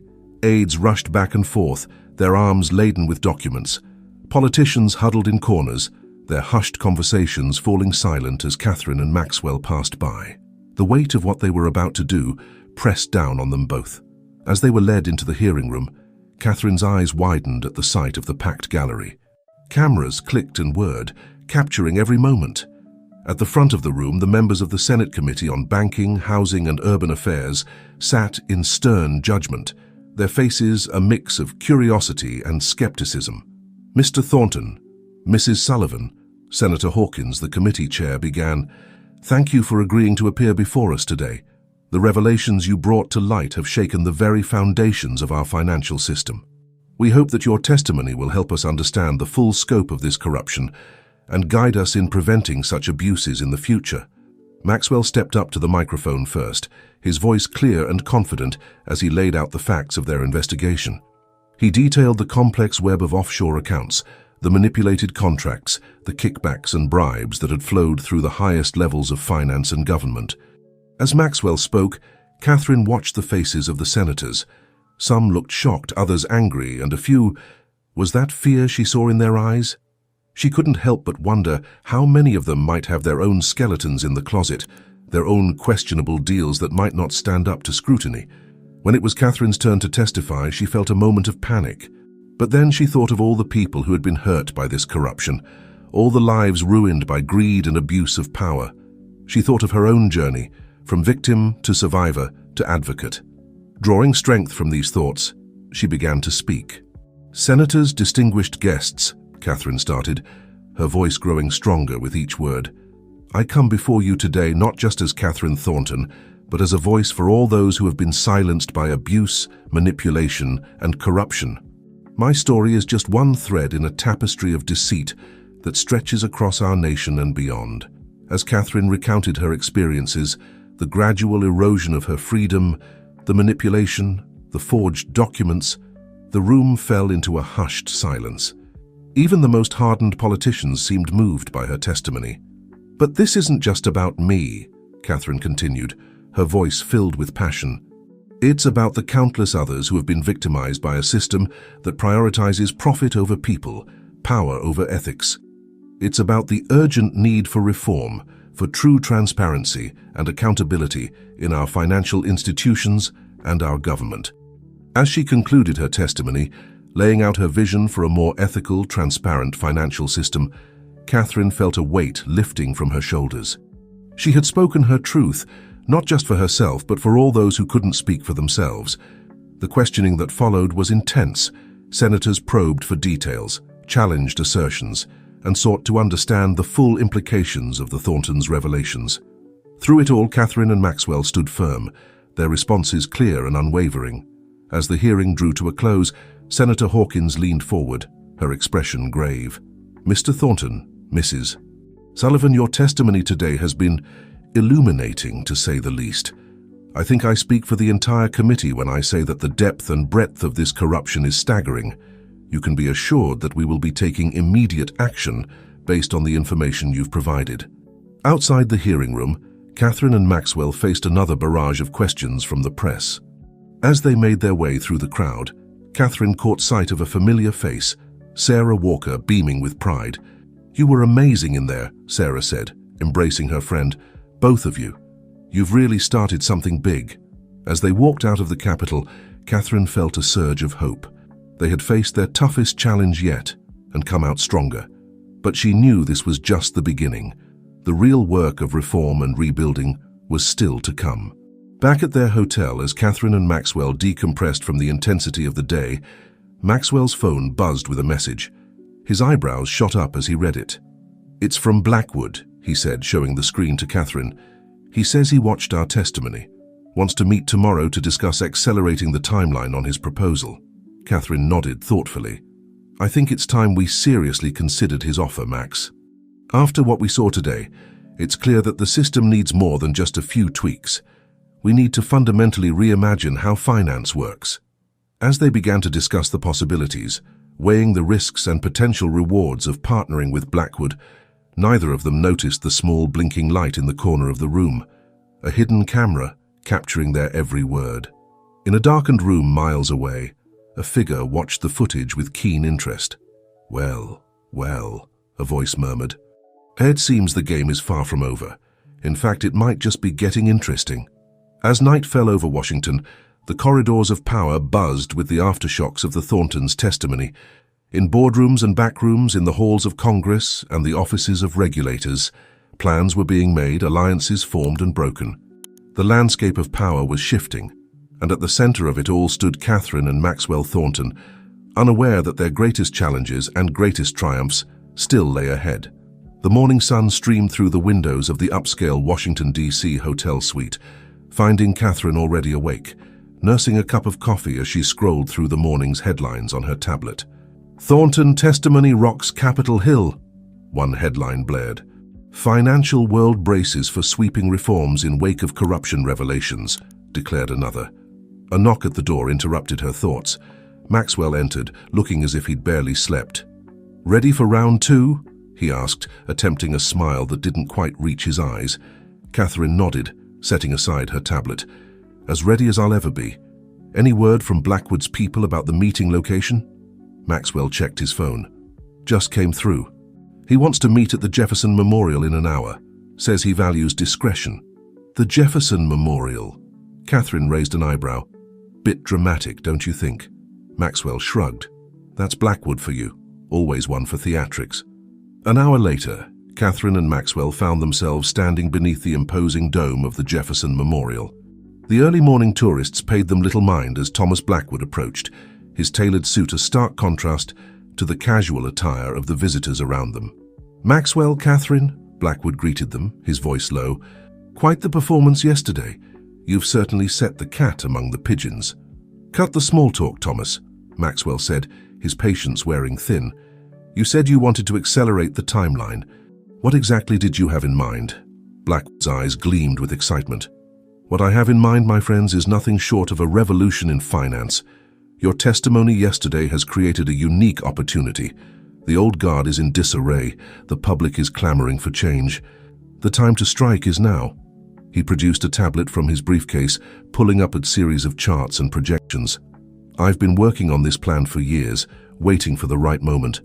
With your reputation for integrity and my resources, we could create a new kind of financial institution, one built on blockchain technology, ensuring true transparency and accountability." As Blackwood outlined his vision, Catherine found herself both intrigued and wary. The potential was undeniable. A chance to reshape the financial landscape, to create a system that truly served the people rather than exploiting them. But something nagged at her, a sense that there was more to Blackwood's proposal than met the eye. "It's an ambitious plan, Thomas," she said carefully. "But why us? Surely you could have partnered with any number of firms." Blackwood's smile widened. "Because, my dear Catherine, you and your brother have become symbols, the whistleblowers, the reformers, the champions of the people. Your involvement would lend instant credibility to this venture." Maxwell, who had been silently studying the projections, finally spoke up. "And what's in it for you, Thomas? You've never struck me as the altruistic type." Blackwood chuckled. "Always the skeptic, Maxwell. Let's just say that being at the forefront of a financial revolution has its own rewards. I intend to profit, certainly, but in a way that benefits everyone, not just a select few." As the siblings exchanged glances, weighing the proposal, Blackwood's phone buzzed. He glanced at it, his expression darkening momentarily before he schooled his features back into a neutral mask. "I'm afraid I must cut this short," he said, tucking the tablet away. "Urgent business calls. But please, take some time to consider my offer. I think you'll find it's the opportunity of a lifetime." As Blackwood strode away, Catherine turned to Maxwell. "What do you think?" Maxwell ran a hand through his hair, his expression troubled. "I think it's a hell of an opportunity, but I can't shake the feeling that there's something Blackwood isn't telling us." Catherine nodded, her own instincts echoing her brother's concerns. "Agreed. We need to do some digging before we commit to anything." As they made their way back to their hotel, neither of them noticed the figure watching from the shadows of the memorial, a high-powered camera capturing their every move. Back in their suite, Catherine and Maxwell found Sarah waiting for them, her expression a mix of excitement and concern. "Have you seen the news?" she asked as soon as they entered. Catherine shook her head, reaching for the remote to turn on the TV. The screen flickered to life, showing a press conference in progress. Richard Sullivan, looking haggard but determined, stood at a podium surrounded by FBI agents. "And so, in accordance with my agreement to cooperate fully with the authorities, I am prepared to name names," Richard was saying, his voice trembling slightly. "What we uncovered is merely the tip of the iceberg. The corruption goes deeper, reaches higher than anyone has imagined." As Richard began to list names, politicians, business leaders, even judges, Catherine felt the room spin. This was it, the final domino falling. The repercussions of this would be felt for years to come. Maxwell's phone began to ring incessantly, notifications flooding in from board members, shareholders, and reporters, all clamoring for comment. Sarah was already on her own phone, coordinating with their legal team to prepare for the inevitable storm of questions and legal challenges. Amidst the chaos, Catherine found herself drawn to the window, looking out over the city. Washington, D.C., the seat of power, now in turmoil because of what they had set in motion. She thought of Blackwood's offer, of the opportunity to build something new from the ashes of the old system. "Kathy," Maxwell's voice cut through her thoughts. She turned to see him holding out his phone, his expression grave. "It's Agent Carlson. He says they found something about Blackwood, something big." As Catherine reached for the phone, her mind racing with possibilities, she couldn't shake the feeling that they were standing on the precipice of yet another life-altering revelation. The game had changed once again, and the stakes were higher than ever. In a nondescript office building across town, Thomas Blackwood watched the Sullivan press conference with a mixture of frustration and calculation. He picked up his phone, dialing a number known to only a select few. "It's me," he said when the line connected. "Sullivan's singing like a canary. We need to accelerate the plan, yes, all of it. It's time to show the Thorntons what real power looks like." As he ended the call, Blackwood turned to gaze out over the city, a slow smile spreading across his face. The pieces were in motion, the endgame approaching, and he intended to emerge victorious, no matter the cost. The sun began to set over Washington, casting long shadows across the city. In hotel rooms and offices, in the halls of Congress and the boardrooms of Wall Street, plans were being made, alliances formed and broken. The world was changing, and at the center of it all stood Catherine and Maxwell Thornton, unaware that their greatest test was yet to come. The Thornton suite had been transformed into a makeshift war room. Laptops hummed, papers were strewn across every available surface, and the air was thick with tension. Catherine, Maxwell, and Sarah huddled around a speakerphone hanging on every word from Agent Carlson. "We've been digging into Blackwood's background," Carlson's voice crackled through the speaker. "On the surface, everything checks out, but we've uncovered some discrepancies in his offshore holdings. There's a pattern of transactions that doesn't quite add up." Maxwell leaned forward, his brow furrowed. "What kind of transactions are we talking about, Agent?" "Large sums moving through a series of shell companies," Carlson replied. "The trail is complex, but we've traced some of it back to entities we believe are connected to the very network you exposed." Catherine's eyes widened. "Are you saying Blackwood might be involved with the same people we've been fighting against?" "It's too early to say for certain," Carlson cautioned. "But I'd advise extreme caution in any dealings with him. This man is not what he seems." As the call ended, a heavy silence fell over the room. Sarah was the first to break it. "So what now? Do we confront Blackwood?" Maxwell shook his head. "Not yet. We need more information. If Blackwood is playing us, we need to understand his endgame." Catherine nodded in agreement. "We also need to be prepared for the fallout from Richard's press conference. The names he dropped. It's going to be chaos." As if on cue, Catherine's phone buzzed with a news alert. She picked it up, her face paling as she read the headline aloud. "Global markets in free fall as corruption scandal widens." Maxwell cursed under his breath. "This is bigger than we anticipated. We need to get ahead of this somehow." Sarah was already typing furiously on her laptop. "I'm drafting a press release now. We need to reassure the public, show that we're part of the solution, not the problem." As they worked to formulate their response, a soft knock at the door made them all jump. Mrs. Abernathy entered, her usually calm demeanor tinged with worry. "I'm sorry to interrupt," she said, "but there's someone here to see you. She says it's urgent." Catherine and Maxwell exchanged glances. "Who is it?" Catherine asked. "She says her name is Elena Petrova." The name hit Catherine like a bolt of lightning. Elena, Richard's former secretary, the woman who had disappeared without a trace. "Send her in," Maxwell said, his voice tight with anticipation. Moments later, Elena entered the room. She looked different from the last time Catherine had seen her, thinner, with dark circles under her eyes. But there was a determination in her gaze that hadn't been there before. "Mr. Thornton, Mrs. Sullivan," Elena began, her accent thicker than Catherine remembered. "I'm sorry for coming unannounced, but there's something you need to know. It's about Thomas Blackwood." As Elena began to speak, unraveling a tale of intrigue and deception that stretched back years, Catherine felt the ground shifting beneath her feet once again. Blackwood, it seemed, was far more than just an opportunistic businessman. He was a puppet master, pulling strings behind the scenes of the very corruption they had been fighting against. He was Richard's handler, Elena revealed, her voice barely above a whisper. The one who introduced him to the network, who guided his every move. And now he's trying to position himself as your savior. Maxwell's face hardened. Why are you telling us this now? Why should we trust you? Elena's eyes filled with tears. Because I can't live with the guilt anymore. I was part of it at first, but when I realized the full extent of what was happening, I couldn't stay silent. That's why I disappeared.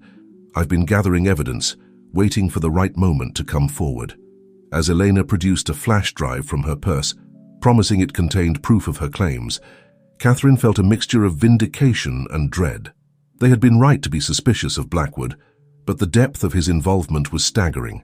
Sarah, ever the pragmatist, was already thinking ahead. If what Elena's saying is true, we need to move fast. Blackwood will know she's come to us. We're all in danger. Catherine nodded, her mind racing. We need to get this information to Agent Carlson, and we need to prepare for Blackwood's next move. Whatever it is, it won't be pretty. As they began to formulate a plan, Catherine couldn't shake the feeling that they were entering the most dangerous phase of their fight yet. The enemies they faced were no longer hiding in the shadows. They were out in the open, masquerading as allies. Across town, in a sleek high-rise office, Thomas Blackwood stood at the window, gazing out over the city. His phone buzzed with a message. Petrova has made contact with the Thorntons. Blackwood's lips curled into a cold smile. So, he murmured to himself, the final game begins. He turned to his computer, typing out a series of commands. On the screen, files began to delete themselves. Accounts were closed and new identities were activated. Blackwood had always known this day might come. He was prepared. As night fell over Washington, the city hummed with nervous energy. In the corridors of power, in boardrooms and back alleys, moves were being made. The corruption that had been exposed was fighting back, determined to survive at any cost. And at the center of it all stood Catherine and Maxwell Thornton, armed with the truth but facing their greatest challenge yet. The battle for the soul of the financial world was about to reach its climax, and the stakes couldn't be higher. Little did they know the most shocking revelation was yet to come, one that would test the very foundations of their family and everything they thought they knew about their past. The first rays of dawn were just breaking over the Washington skyline as Catherine Thornton stood at the window of their hotel suite, her mind racing with the revelations of the past 24 hours. Behind her, Maxwell paced the room, speaking in hushed tones on the phone with Agent Carlson. "Understood," Maxwell said, his voice tight. "We'll be there in an hour." As he hung up, Catherine turned to face her brother. "What's the plan?" Maxwell ran a hand through his disheveled hair. "Carlson wants us at a secure location. They're setting up a task force to deal with the Blackwood situation. Elena's evidence has opened up a whole new can of worms." Sarah, who had been working tirelessly through the night, looked up from her laptop. "I've finished analyzing the files Elena gave us. It's worse than we thought. Blackwood's tentacles reach into every major financial institution, several governments, even law enforcement agencies." Catherine felt a chill run down her spine. How did we not see this before? How did he manage to hide all of this? "Because he's a master of misdirection," a new voice said. They all turned to see Elena standing in the doorway, looking exhausted but determined.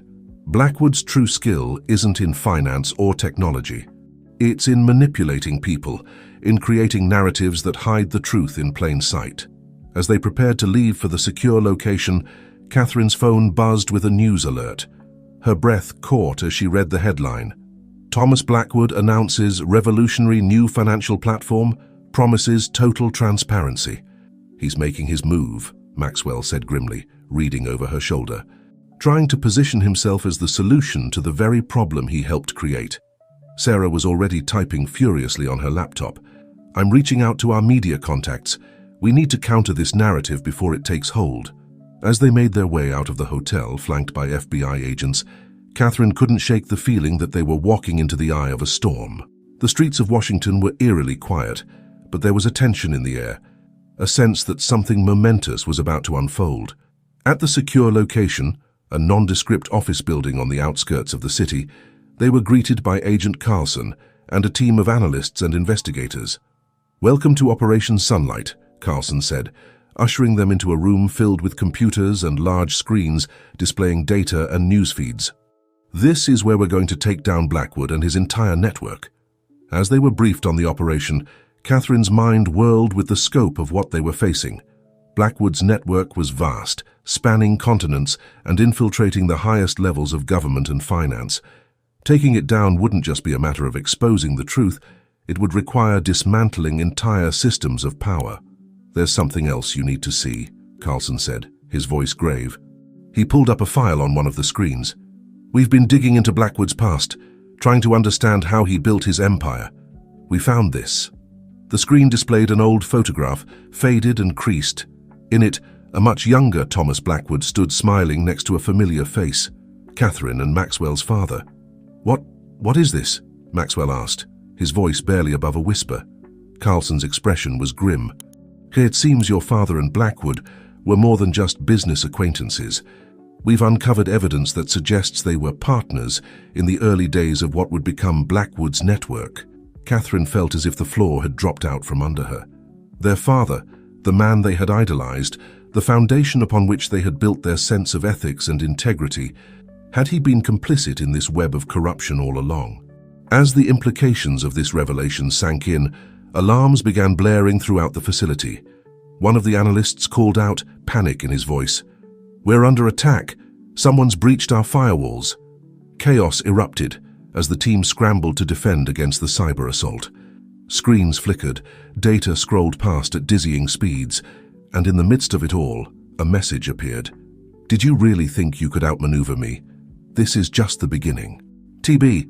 Catherine and Maxwell exchanged glances, a silent understanding passing between them. This was no longer just about exposing corruption or reforming the financial system. This was personal. "We need to go on the offensive," Catherine said, her voice filled with a steely determination. "Blackwood thinks he has us on the run, but he's just shown his hand. We know his game now." Maxwell nodded, a plan already forming in his mind. "We use his own tactics against him. If Blackwood is a master of narrative, then we create a narrative he can't control." As they began to outline their counter-strategy, weaving together the threads of finance, media, and public opinion, Catherine felt a surge of energy. They had been reactive for too long, always one step behind. Now it was time to take the lead. Across the city, in a hidden command center of his own, Thomas Blackwood watched the chaos unfold with a mixture of amusement and grudging respect. "Well played, Thorntons," he murmured to himself, "but you have no idea what you're really up against." He turned to a bank of screens, each displaying a different aspect of his vast network. With a few keystrokes, he set in motion a series of contingency plans, deadman switches and fail-safes designed to protect his empire at all costs. As Blackwood prepared for the next phase of his grand design, a small notification popped up on one of his screens. His eyes widened as he read it, a rare flash of genuine surprise crossing his face. Well, he said softly. "It seems the game has changed yet again. Time to welcome an unexpected player to the board." Night fell over Washington, but there was no rest for those embroiled in this high-stakes battle. In secure rooms and hidden bunkers, in the corridors of power and the depths of cyberspace, moves and countermoves were being made. The Thornton siblings, once naive players in a game they didn't fully understand, had become formidable opponents. But as they prepared to take on Blackwood and his network, they were unaware of the final, shocking twist that awaited them. A revelation that would shake the very foundations of their family and force them to question everything they thought they knew about their past, their present, and their future. The endgame was approaching, and the fate of not just a family or a company, but of entire systems of power hung in the balance. The secure facility hummed with activity as Catherine, Maxwell, and their team worked tirelessly to unravel Blackwood's network. Screens flickered with data streams, analysts pored over financial records, and the air was thick with tension and determination. Catherine stood before a large digital map, tracing the connections between Blackwood's various shell companies and front organizations. Her mind, however, kept drifting back to the photograph of her father with Blackwood. "Kathy," Maxwell's voice broke through her reverie, "we need to talk about Dad." She turned to face her brother, seeing her own turmoil reflected in his eyes. "I know," she said softly. I can't believe it." "Everything we thought we knew," Maxwell nodded grimly. "I've been going through some of Dad's old files. There's more." He led Catherine to a secluded corner of the room, away from prying eyes and ears. From his briefcase, he produced a worn leather journal. "I found this hidden in a false bottom of Dad's old desk. It's his personal journal." With trembling hands, Catherine opened the journal. As she began to read, her eyes widened in shock. Their father's elegant handwriting told a tale of idealism turned to disillusionment, of a young man who had entered the world of finance with dreams of changing the system from within, only to be slowly corrupted by the very forces he had sought to reform. "He was in deep," Maxwell said, his voice barely above a whisper. "But look at the last few entries." Catherine flipped to the final pages.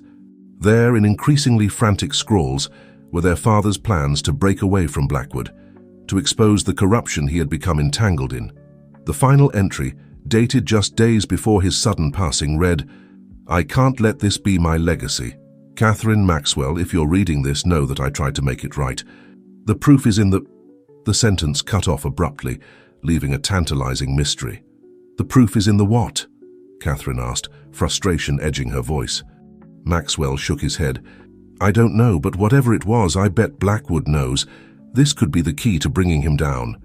As the siblings pondered this new development, Sarah burst into their secluded corner, her face flushed with excitement. "You need to see this," she said, gesturing for them to follow. Back in the main room, all eyes were fixed on the central screen. A news broadcast was playing, showing Thomas Blackwood at a press conference.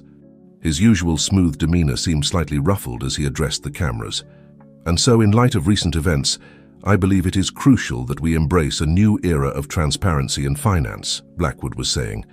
"That is why I am announcing the launch of ClearSight, a revolutionary blockchain-based platform that will make every transaction, every deal, fully visible and accountable."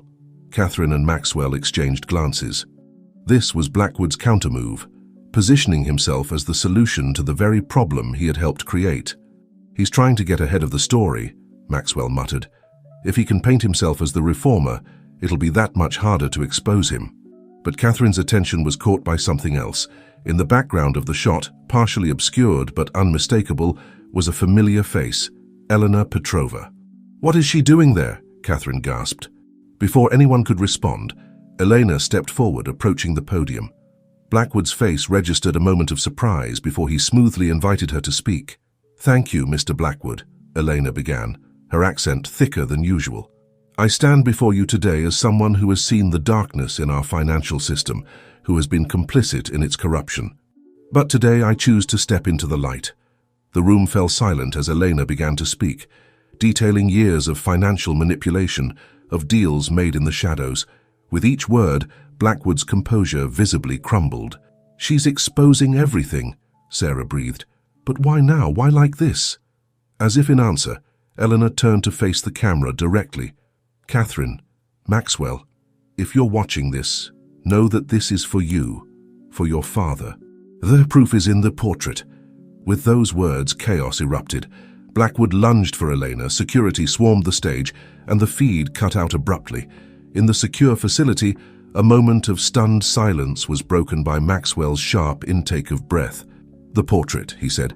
"Dad's portrait in the study. It's been there all along." Catherine was already moving, barking orders to the team. "We need to get to the mansion now, and someone get Agent Carlson on the line. Tell him to move on Blackwood immediately." As they prepared to leave, Catherine's phone buzzed with a message from an unknown number. Her blood ran cold as she read it. "Well played, my dear.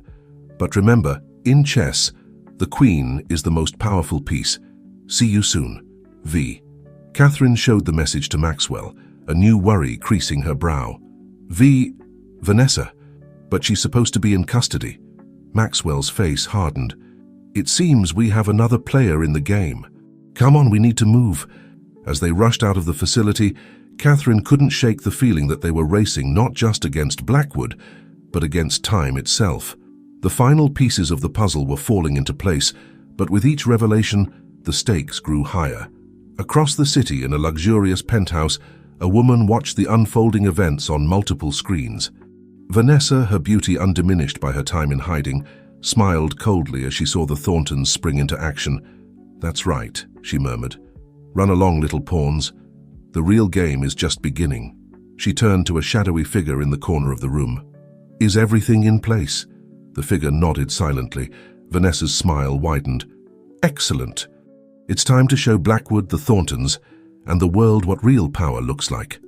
As night fell over Washington, the city buzzed with the aftershocks of Elena's revelation. But in the shadows, in hidden rooms and secret meetings, the true battle was just beginning. The fate of not just a family or a company, but of entire systems of power, hung in the balance. And racing through it all, unaware of the full scope of the forces arrayed against them, Catherine and Maxwell Thornton sped towards a confrontation that would change everything. The Thornton mansion loomed before them, its familiar silhouette now ominous in the gathering dusk. Catherine and Maxwell approached cautiously, flanked by a team of FBI agents led by Agent Carlson. "Remember," Carlson warned, "we don't know what we're walking into." "Blackwood could have people here already."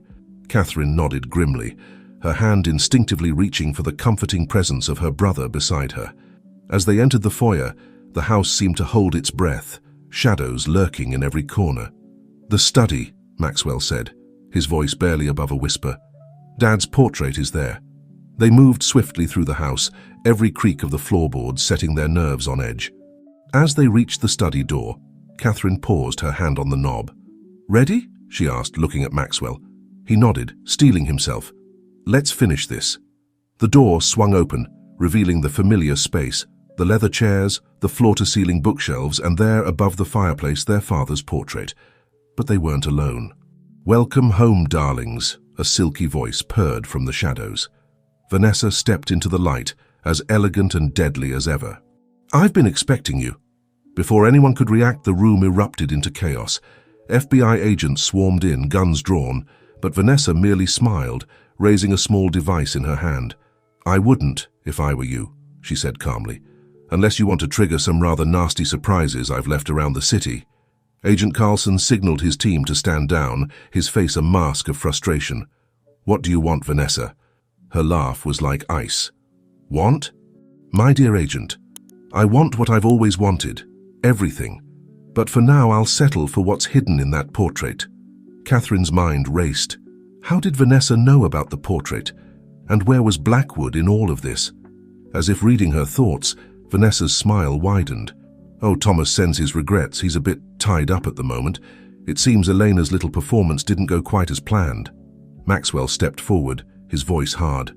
"Enough games, Vanessa. Whatever you're planning, it's over. The whole world knows about the corruption now." Vanessa's eyes flashed dangerously. "You naive boy.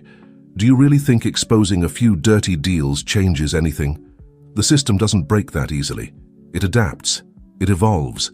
And those who understand that, those who can ride the wave of change, they're the ones who truly win." As Vanessa spoke, Catherine's eyes darted around the room, looking for any advantage. That's when she saw it, a nearly imperceptible nod from Agent Carlson. In that instant, she understood. They were playing for time. "If you're so confident," Catherine said, drawing Vanessa's attention, "why don't you tell us your grand plan? Isn't that what all the great villains do?" Vanessa laughed, a sound devoid of any real mirth. "Oh, Catherine, always the idealist. Very well, let me educate you." As Vanessa launched into a monologue about power dynamics and financial manipulation, Catherine saw movement out of the corner of her eye. Agent Carlson's team was slowly, imperceptibly, maneuvering into position. "And that's why," Vanessa was saying, "with the information in that portrait and Blackwood's network under my control, I'll be able to reshape the entire global financial system. A new world order, with me at its head. There's just one problem with your plan," Maxwell interjected, a hint of triumph in his voice. Vanessa raised an eyebrow. "Oh? And what's that?" "You talk too much," Catherine said, just as all hell broke loose. In a coordinated move, the FBI team sprang into action. Vanessa's hand flew to her device, but before she could activate it, a well-aimed shot from Agent Carlson sent it flying from her grasp. As Vanessa was subdued, Catherine and Maxwell raced to the portrait. With trembling hands, they lifted it from the wall, revealing a safe behind it. "The combination," Maxwell muttered, his mind working furiously. "What would Dad have used?" Catherine's eyes widened in realization. "Our birthdays," she said, quickly spinning the dial. 07 to 22, 10, 15. With a soft click, the safe swung open. Inside was a single USB drive and a handwritten note. "To my children, the truth and the power to make it right." As Catherine clutched the drive, a wave of emotion washing over her, the room filled with the sounds of agents securing the scene. Vanessa, now in handcuffs, glared at them with a mixture of rage and grudging respect. "You've won this round," she spat. "But don't think this is over. There are forces at play beyond your comprehension." Agent Carlson stepped forward, his face grim. "Save it for the interrogation room, Vanessa. You've got a lot of explaining to do." As Vanessa was led away, Catherine turned to Maxwell, the USB drive clutched tightly in her hand. "What do you think is on this?" she asked, her voice hushed. Maxwell shook his head, his expression a mixture of anticipation and trepidation. "I don't know. But whatever it is, it was important enough for Dad to hide it all these years. Important enough for Blackwood and Vanessa to chase after." Catherine nodded, a determined look settling over her features. "Then let's find out what secrets it holds. It's time to finish what Dad started." As they prepared to leave the mansion, Catherine's phone buzzed with an incoming call. The number was blocked. With a sense of foreboding, she answered. "Impressive work, Ms. Thornton," a distorted voice said. "But I'm afraid your journey is far from over. The game is changing and you've just become a key player. Watch your step." The line went dead, leaving Catherine staring at her phone in shock. She turned to Maxwell, her face pale. I think we've just been recruited into something bigger than we could have imagined." Maxwell's expression hardened. "Then we face it together. Whatever comes next, we're in this as a family." As they walked out of the mansion, the USB drive safely in their possession, Catherine and Maxwell knew that this was not an end, but a new beginning.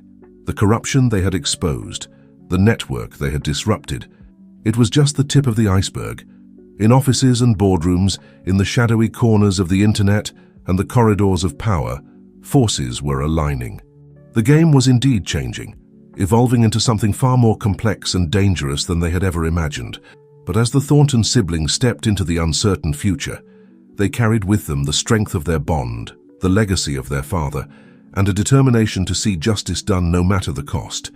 The night was deep, but dawn was coming, and with it, a new chapter in their ongoing saga, one that would test their resolve, challenge their beliefs, and ultimately shape the future of not just their family, but the world itself.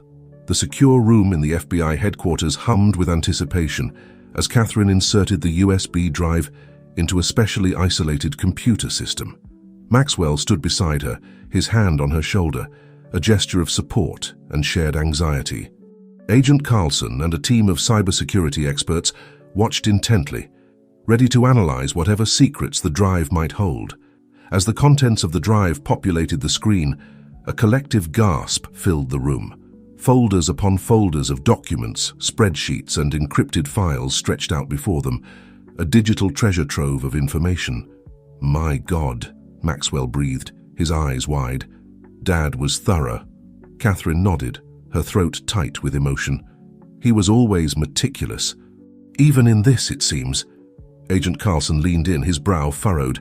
"We need to approach this systematically. Miss Thornton, Mr. Thornton, I know this is personal for you, but we need to treat this as evidence in an ongoing investigation." Catherine and Maxwell exchanged a glance, then nodded their agreement. As the FBI team began to sift through the files, the siblings found themselves drawn to a document simply titled For K&M. With trembling hands, Catherine opened the file. Their father's words filled the screen. "My dear Catherine and Maxwell, if you're reading this, then I've failed to make things right in my lifetime. I'm sorry for the burden I'm placing on your shoulders, but I know you have the strength and integrity to finish what I started. What you'll find on this drive is the culmination of years of investigation. It details a network of corruption that spans governments, corporations, and financial institutions across the globe. I was part of it, I'm ashamed to say. I thought I could change things from the inside, but I only ended up compromising my own values. Blackwood was my partner in the beginning. We had dreams of reshaping the financial world, of creating a more equitable system. But power corrupts, and Thomas was corrupted absolutely. What began as idealism twisted into a quest for control and wealth at any cost. I've included everything you need to expose this network. Bank records, communication logs, details of shell companies and hidden assets. But be warned, this information is dangerous. There are people who will stop at nothing to keep it buried. I know I have no right to ask this of you, but I beg you, finish what I started. Bring this system of corruption down, but above all, stay true to yourselves and to each other. Your bond as siblings, as family, is your greatest strength. I love you both, more than I can ever express. I'm sorry I won't be there to see the better world I know you'll create. Always your loving father, Jonathan Thornton. As Catherine finished reading, tears streaming down her face, Maxwell pulled her into a tight embrace. The weight of their father's confession, his expectations, and the magnitude of the task before them settled over them like a heavy cloak. Ms. Thornton, Mr. Thornton, Agent Carlson's voice cut through their emotional moment. I think you need to see this. They turned to see a large screen displaying a complex web of connections, companies, individuals, and financial transactions, all interlinked in an intricate dance of corruption. Your father's data is unprecedented, one of the cybersecurity experts explained, her voice filled with awe. It's not just about Blackwood or even your company. This network touches every major financial institution, several governments, even intelligence agencies. Maxwell's eyes narrowed as he studied the display.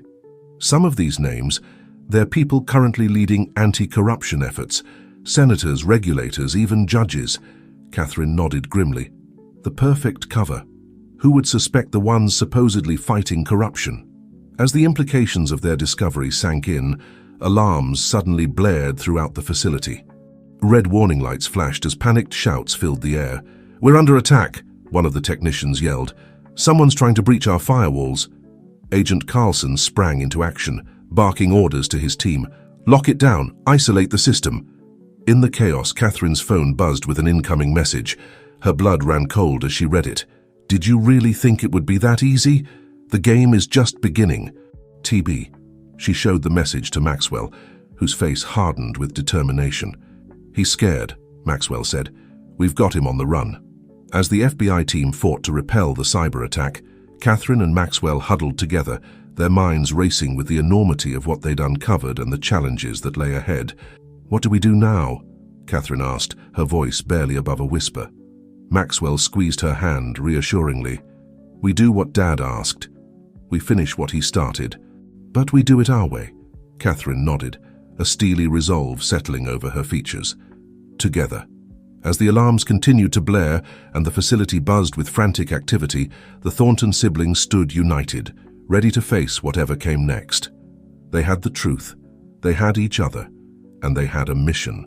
Little did they know, their discovery had set in motion events that would shake the foundations of global power. In hidden boardrooms and secret government facilities around the world, emergency meetings were being called. The Thornton siblings had just become the most dangerous people on the planet. To some, a threat that needed to be eliminated.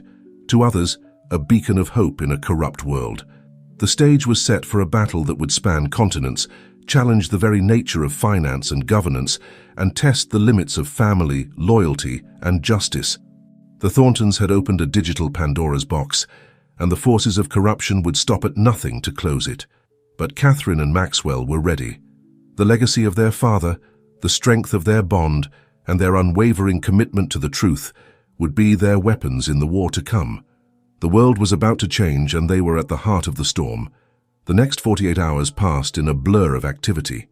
The Thornton siblings found themselves at the center of a whirlwind of briefings, strategy sessions, and security measures. The contents of their father's USB drive had set off a chain reaction that was reverberating through the halls of power across the globe. Catherine stood before a wall of screens in a hastily assembled command center, watching as news reports from around the world streamed in. Markets were in turmoil, governments were issuing frantic denials, and protests were erupting in major cities. "It's chaos out there," she murmured, her voice a mixture of awe and trepidation.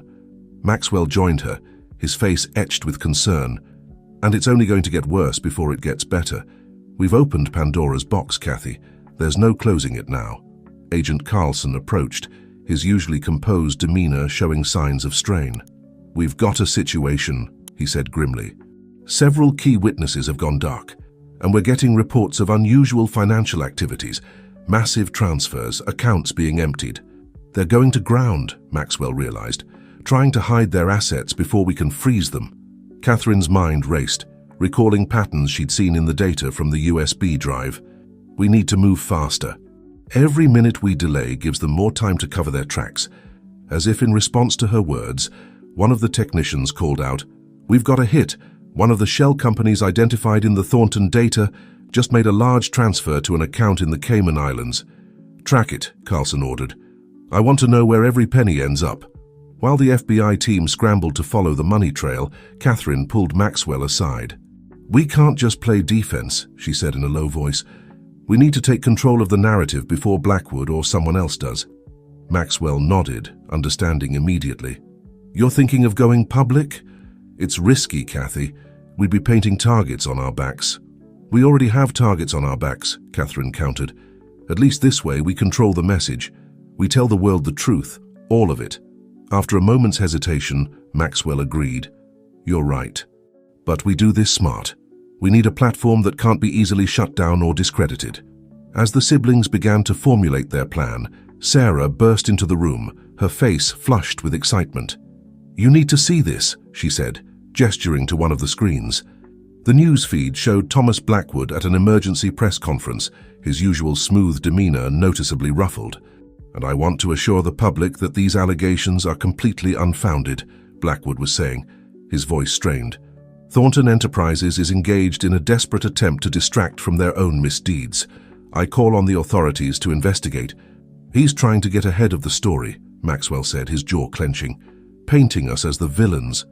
Catherine's eyes narrowed as she studied Blackwood's image. "Look at his eyes," she said softly. "He's scared. He knows we have him cornered." Just then, Catherine's phone buzzed with an incoming call. The number was blocked. With a sense of déjà vu, she answered, putting it on speaker. "Impressive move, Miss Thornton," the distorted voice from before said. "You've certainly stirred up the hornet's nest. But are you prepared for the swarm?" "Who is this?" Catherine demanded. "What do you want?" A low chuckle came through the speaker. "Let's just say I'm someone who appreciates the game you're playing. But be warned, you're not the only players on this board. Choose your next move carefully." The line went dead, leaving Catherine and Maxwell exchanging worried glances. "Another player," Maxwell mused. "But are they an ally or another enemy?" Before Catherine could respond, alarms began blaring throughout the facility. One of the technicians shouted, "We're under attack!" Multiple breaches detected. Chaos erupted as the FBI team scrambled to defend against the cyber assault. Screens flickered, data scrolled past at dizzying speeds, and in the midst of it all, a message appeared on the main display. "Did you really think you could challenge us and walk away unscathed? This is just a taste of what's to come. Stand down now or face the consequences." "The Guardians." "The Guardians?" Catherine read aloud, her brow furrowed. "Who are they?" Maxwell's face was grim. "I don't know, but it seems we've rattled more than just Blackwood's cage." As the facility buzzed with frantic activity, Catherine and Maxwell huddled together, their minds racing with the implications of this new threat. "We can't back down now," Catherine said, her voice filled with determination. "We owe it to Dad, to ourselves, to see this through." Maxwell nodded, squeezing his sister's hand. "Agreed. But we need to be smart about this. We're not just fighting individuals anymore. We're up against entire systems of power." Just then, Sarah approached, her face pale but resolute.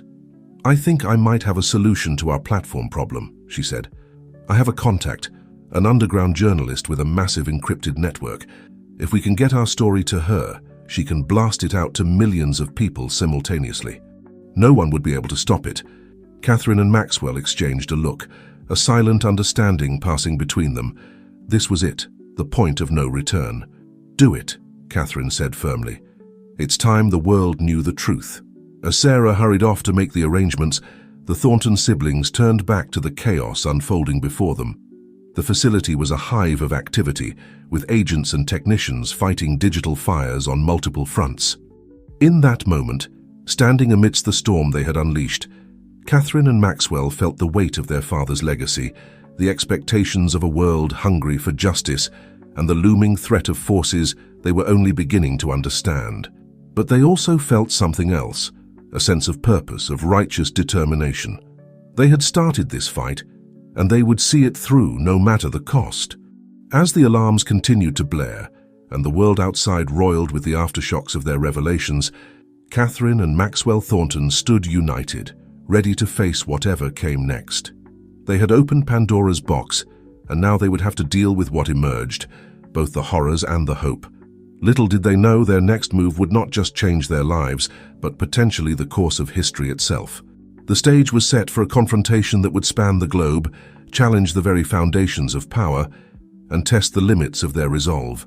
The game had changed, the stakes had never been higher, and the Thornton siblings were right at the heart of the storm.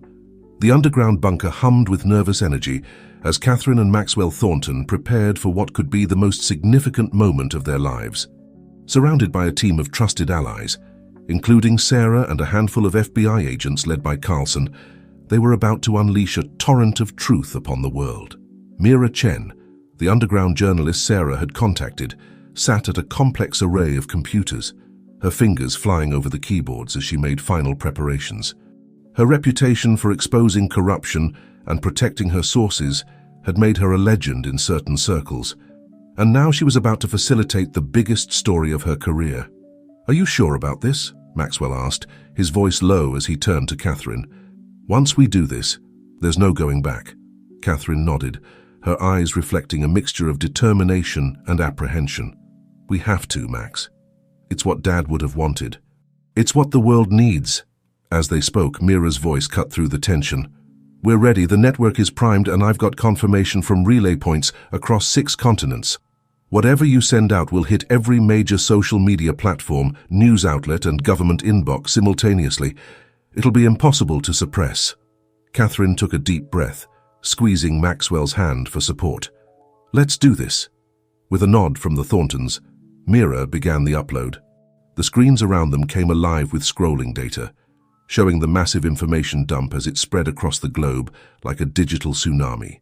Emails, financial records, recorded conversations, and detailed explanations of the corrupt network their father had uncovered, all of it now laid bare for the world to see. Names of powerful politicians, business leaders, and even religious figures flashed across the screens, their misdeeds exposed in stark detail. As the upload completed, a deafening silence fell over the bunker. For a moment it seemed as if the whole world held its breath. Then, chaos erupted. Alerts began popping up on every screen. Social media exploded with activity. News tickers scrolled frantically across the bottom of live broadcasts, and phones began ringing off the hook. "It's working," Sarah breathed, her eyes wide as she monitored the global reaction. "It's spreading faster than anyone could have anticipated." Agent Carlson was already on his phone, barking orders. "I want protection details on all the named whistleblowers immediately, and get me a secure line to the director. This goes all the way to the top." As the initial shock wore off, the true magnitude of what they had done began to sink in. Catherine and Maxwell watched in awe as the world reacted to their revelation. Protests erupted in major cities across the globe. Stock markets plummeted as investors panicked. Governments called emergency sessions, and news anchors struggled to keep up with the flood of information. "We've done it," Maxwell said, his voice barely above a whisper. "We've changed everything." But even as they celebrated this momentous achievement, a new alert caught their attention. Mira's face paled as she read the incoming message. "We've got a problem," she said, her voice tense. "Someone's launching a massive counterattack. They're trying to discredit the information, flood the net with disinformation, and—" "Oh no, what is it?" Catherine asked, dread pooling in her stomach. Mira turned to them, her expression grave. "They're coming after you. Your personal information, your family history, they're twisting it, trying to paint you as the real villains." As if on cue, Catherine's phone buzzed with an incoming call. The voice on the other end was distorted, but unmistakably smug. "Did you really think it would be that easy?" the voice taunted. "You've made a grave mistake, Miss Thornton. The Guardians do not take kindly to those who threaten the established order. Prepare yourself. The real battle is about to begin. The line went dead, leaving Catherine and Maxwell exchanging worried glances. They had struck a massive blow against corruption, but in doing so, they had made themselves targets for forces they were only beginning to understand. As alarms began to blare throughout the bunker, signaling another wave of cyber attacks, the Thornton siblings steeled themselves for what was to come.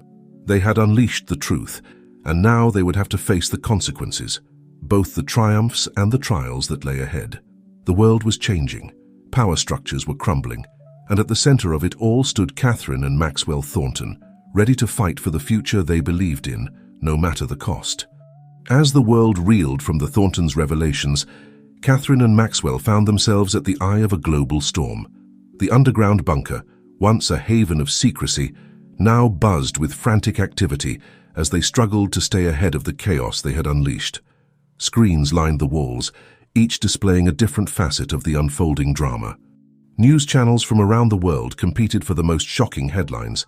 Social media feeds scrolled by in a blur of outrage and disbelief, and financial tickers showed markets in freefall.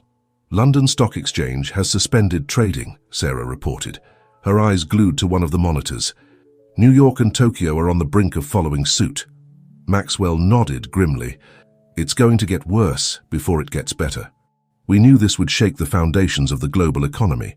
Catherine, who had been poring over incoming data, suddenly straightened. We've got movement. Several of the key players we identified are trying to flee. Private jets taking off from airports around the world. Agent Carlson was immediately on his phone. I want those planes grounded. Coordinate with Interpol and local authorities. No one on our list leaves their country. As the FBI team scrambled to intercept the fleeing corrupt officials, a new alert flashed across the main screen. Mira's fingers flew across her keyboard as she fought to contain the threat. It's the Guardians, she said, her voice tense. They're launching a coordinated disinformation campaign. Social media bots, deepfake videos, fake news sites, they're pulling out all the stops to discredit us. Catherine leaned in, watching as false narratives about her family began to spread across the internet. They're trying to paint us as the real criminals, she said, her voice tight with anger, claiming we fabricated everything to cover up our own misdeeds. Maxwell put a comforting hand on her shoulder. We knew they'd fight back, but the truth is on our side. We just need to stand firm. As if in response to his words, Catherine's phone buzzed with an incoming message. It was from an unknown number, but the content made her blood run cold. You've made a grave mistake, Thorntons. The old world is dying, but what rises from its ashes will be of our making, not yours. Enjoy your moment in the sun. The eclipse is coming. TB. Blackwood, Catherine breathed, showing the message to Maxwell. He's not going down without a fight. Before they could discuss the implications of the threat, a commotion at the bunker's entrance caught their attention. Elena Petrova burst in, her face pale and her eyes wide with urgency. Catherine, Maxwell, she gasped, out of breath. You need to see this. She handed them a tablet, queued up to a live video feed. On the screen, Thomas Blackwood stood at a podium, his usual smooth demeanor now charged with a manic energy. My fellow citizens, Blackwood began, his voice ringing with false sincerity, we stand at a crossroads. The Thornton siblings, in their misguided crusade, have unleashed forces they cannot comprehend or control. But where they see chaos, I see opportunity. As Blackwood continued outlining his vision for a new world order that would rise from the ashes of the old system, Catherine and Maxwell exchanged worried glances. He's positioning himself as the solution, Maxwell said, his voice tight with frustration. Using the chaos we created to seize even more power. Catherine nodded, her mind racing. We need to counter this. We can't let him twist our narrative. But before they could formulate a plan, the bunker was plunged into darkness. Emergency lights flickered on, casting an eerie red glow over the suddenly silent room. We're under attack, Mira shouted, her fingers flying over her keyboard. Massive DDoS assault, unlike anything I've ever seen. They're trying to cut us off from the world. As the team scrambled to restore their systems and fend off the digital assault, a new message appeared on the main screen, glowing ominously in the dim light. Did you really think you could challenge the natural order without consequences? The game has changed, Thorntons. Welcome to the new world, a world where truth is what we say it is. The Guardians. In that moment, as alarms blared and shadows danced on the walls, Catherine and Maxwell Thornton realized the true magnitude of what they were up against. They had unleashed a force for change, but in doing so, they had awoken something far more dangerous, a coalition of the corrupt, fighting with every weapon at their disposal to maintain their grip on power. The siblings locked eyes, a silent understanding passing between them. They had started this fight, and they would see it through no matter the cost. The truth was out there now, spreading like wildfire across the globe. Their job was to ensure it wasn't snuffed out by those who feared its light. As Agent Carlson barked orders and the team fought to regain control of their systems, Catherine and Maxwell began to formulate their next move. The battle for the future of the global financial system, and perhaps for the very nature of truth itself, was only just beginning. The storm they had unleashed was far from over. In fact, they were only now entering its fiercest depths. But armed with the truth, their unshakable bond, and a growing network of allies, the Thornton siblings were ready to face whatever came next. The world was changing, power structures were shifting, and at the heart of it all stood Catherine and Maxwell Thornton, beacons of hope in a sea of corruption, determined to see their father's mission through to the end. As they prepared for the next phase of their fight, neither of them could shake the feeling that the greatest challenges, and perhaps the most shocking revelations, were yet to come. The days that followed were a blur of activity, as Catherine and Maxwell Thornton fought on multiple fronts. They battled the disinformation campaign, worked with authorities worldwide to bring corrupt officials to justice, and raced against time to stabilize the global economy. Their efforts bore fruit. Slowly but surely, the truth began to prevail. Public opinion shifted as more evidence came to light, corroborating the Thorntons' revelations. Protests turned into movements for reform, and governments were forced to take action against the exposed corruption. Thomas Blackwood's attempt to position himself as a savior backfired spectacularly when Elena Petrova came forward with additional evidence, linking him directly to some of the most egregious financial crimes. The man who had once seemed untouchable was now a fugitive, his empire crumbling around him. The mysterious group known as the Guardians proved to be a coalition of powerful individuals, desperate to maintain the status quo. But as their identities were exposed one by one, their influence waned, and their threats became increasingly hollow. Throughout it all, Catherine and Maxwell stood firm, their bond stronger than ever. They became symbols of integrity and courage, inspiring a new generation to demand transparency and accountability. As the dust began to settle, the siblings found themselves standing on the balcony of their family home, looking out over a world forever changed by their actions. "Do you think Dad would be proud?" Catherine asked softly. Maxwell squeezed her hand. "I know he would be. We finished what he started. We made a difference." As they stood there, contemplating the future, Catherine's phone buzzed with a message. It was from the mysterious third party who had contacted them throughout their journey. "Well done, Thorntons. You've passed the test. The world needs guardians like you. This isn't the end. It's a new beginning. Stay vigilant. A friend." Catherine showed the message to Maxwell, a mix of confusion and intrigue on her face. "What do you think it means?" Maxwell shook his head, a slight smile playing on his lips. "I think it means our work isn't done. The world will always need people willing to stand up for what's right." As the sun set on this chapter of their lives, Catherine and Maxwell Thornton knew that while they had won a significant battle, the war for transparency and justice was far from over. But they were ready for whatever challenges lay ahead, armed with the truth, their unbreakable bond, and the legacy of their father. The world was changing, and they would be at the forefront, guardians of a new era of accountability and hope. 1 year after the Thornton revelations shook the world, Catherine stood at the podium of the newly established Global Financial Transparency Summit. Representatives from governments, financial institutions, and civil society organizations from around the world filled the auditorium. "Ladies and gentlemen," Catherine began, her voice strong and clear, "a year ago we stood on the brink of chaos.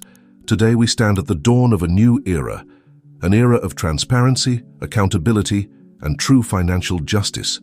As Catherine outlined the progress made and the challenges that lay ahead, Maxwell watched from the sidelines, pride swelling in his chest. The past year had been a whirlwind of change. New regulations had been implemented, corrupt officials had been brought to justice, and a global movement for financial reform had taken root. Thornton Enterprises, under their joint leadership, had become a beacon of ethical business practices. They had implemented blockchain technology to ensure transparency in all their transactions, setting a new standard for corporate accountability. The mysterious friend had remained silent since their last message, but Catherine and Maxwell remained vigilant, always ready for the next challenge. As Catherine concluded her speech to thunderous applause, Maxwell joined her on stage. The siblings stood together, a united front against corruption, their father's legacy alive in their unwavering commitment to justice. "And so," Catherine said, addressing the global audience, "we move forward, not with fear of the unknown, but with hope for a better future. A future where finance serves the many, not the few, where transparency is the norm, not the exception. This is not the end of our journey. It's a new beginning." As they left the stage, Catherine and Maxwell exchanged a knowing look. They had changed the world, but their work was far from over. New challenges would arise, new battles would be fought. But together, they were ready to face whatever the future held. The Thornton legacy had evolved from a tale of corruption and redemption to a beacon of hope for a more just and transparent world. And as Catherine and Maxwell stepped out into the bright sunlight, they knew that the greatest chapters of their story were yet to be written.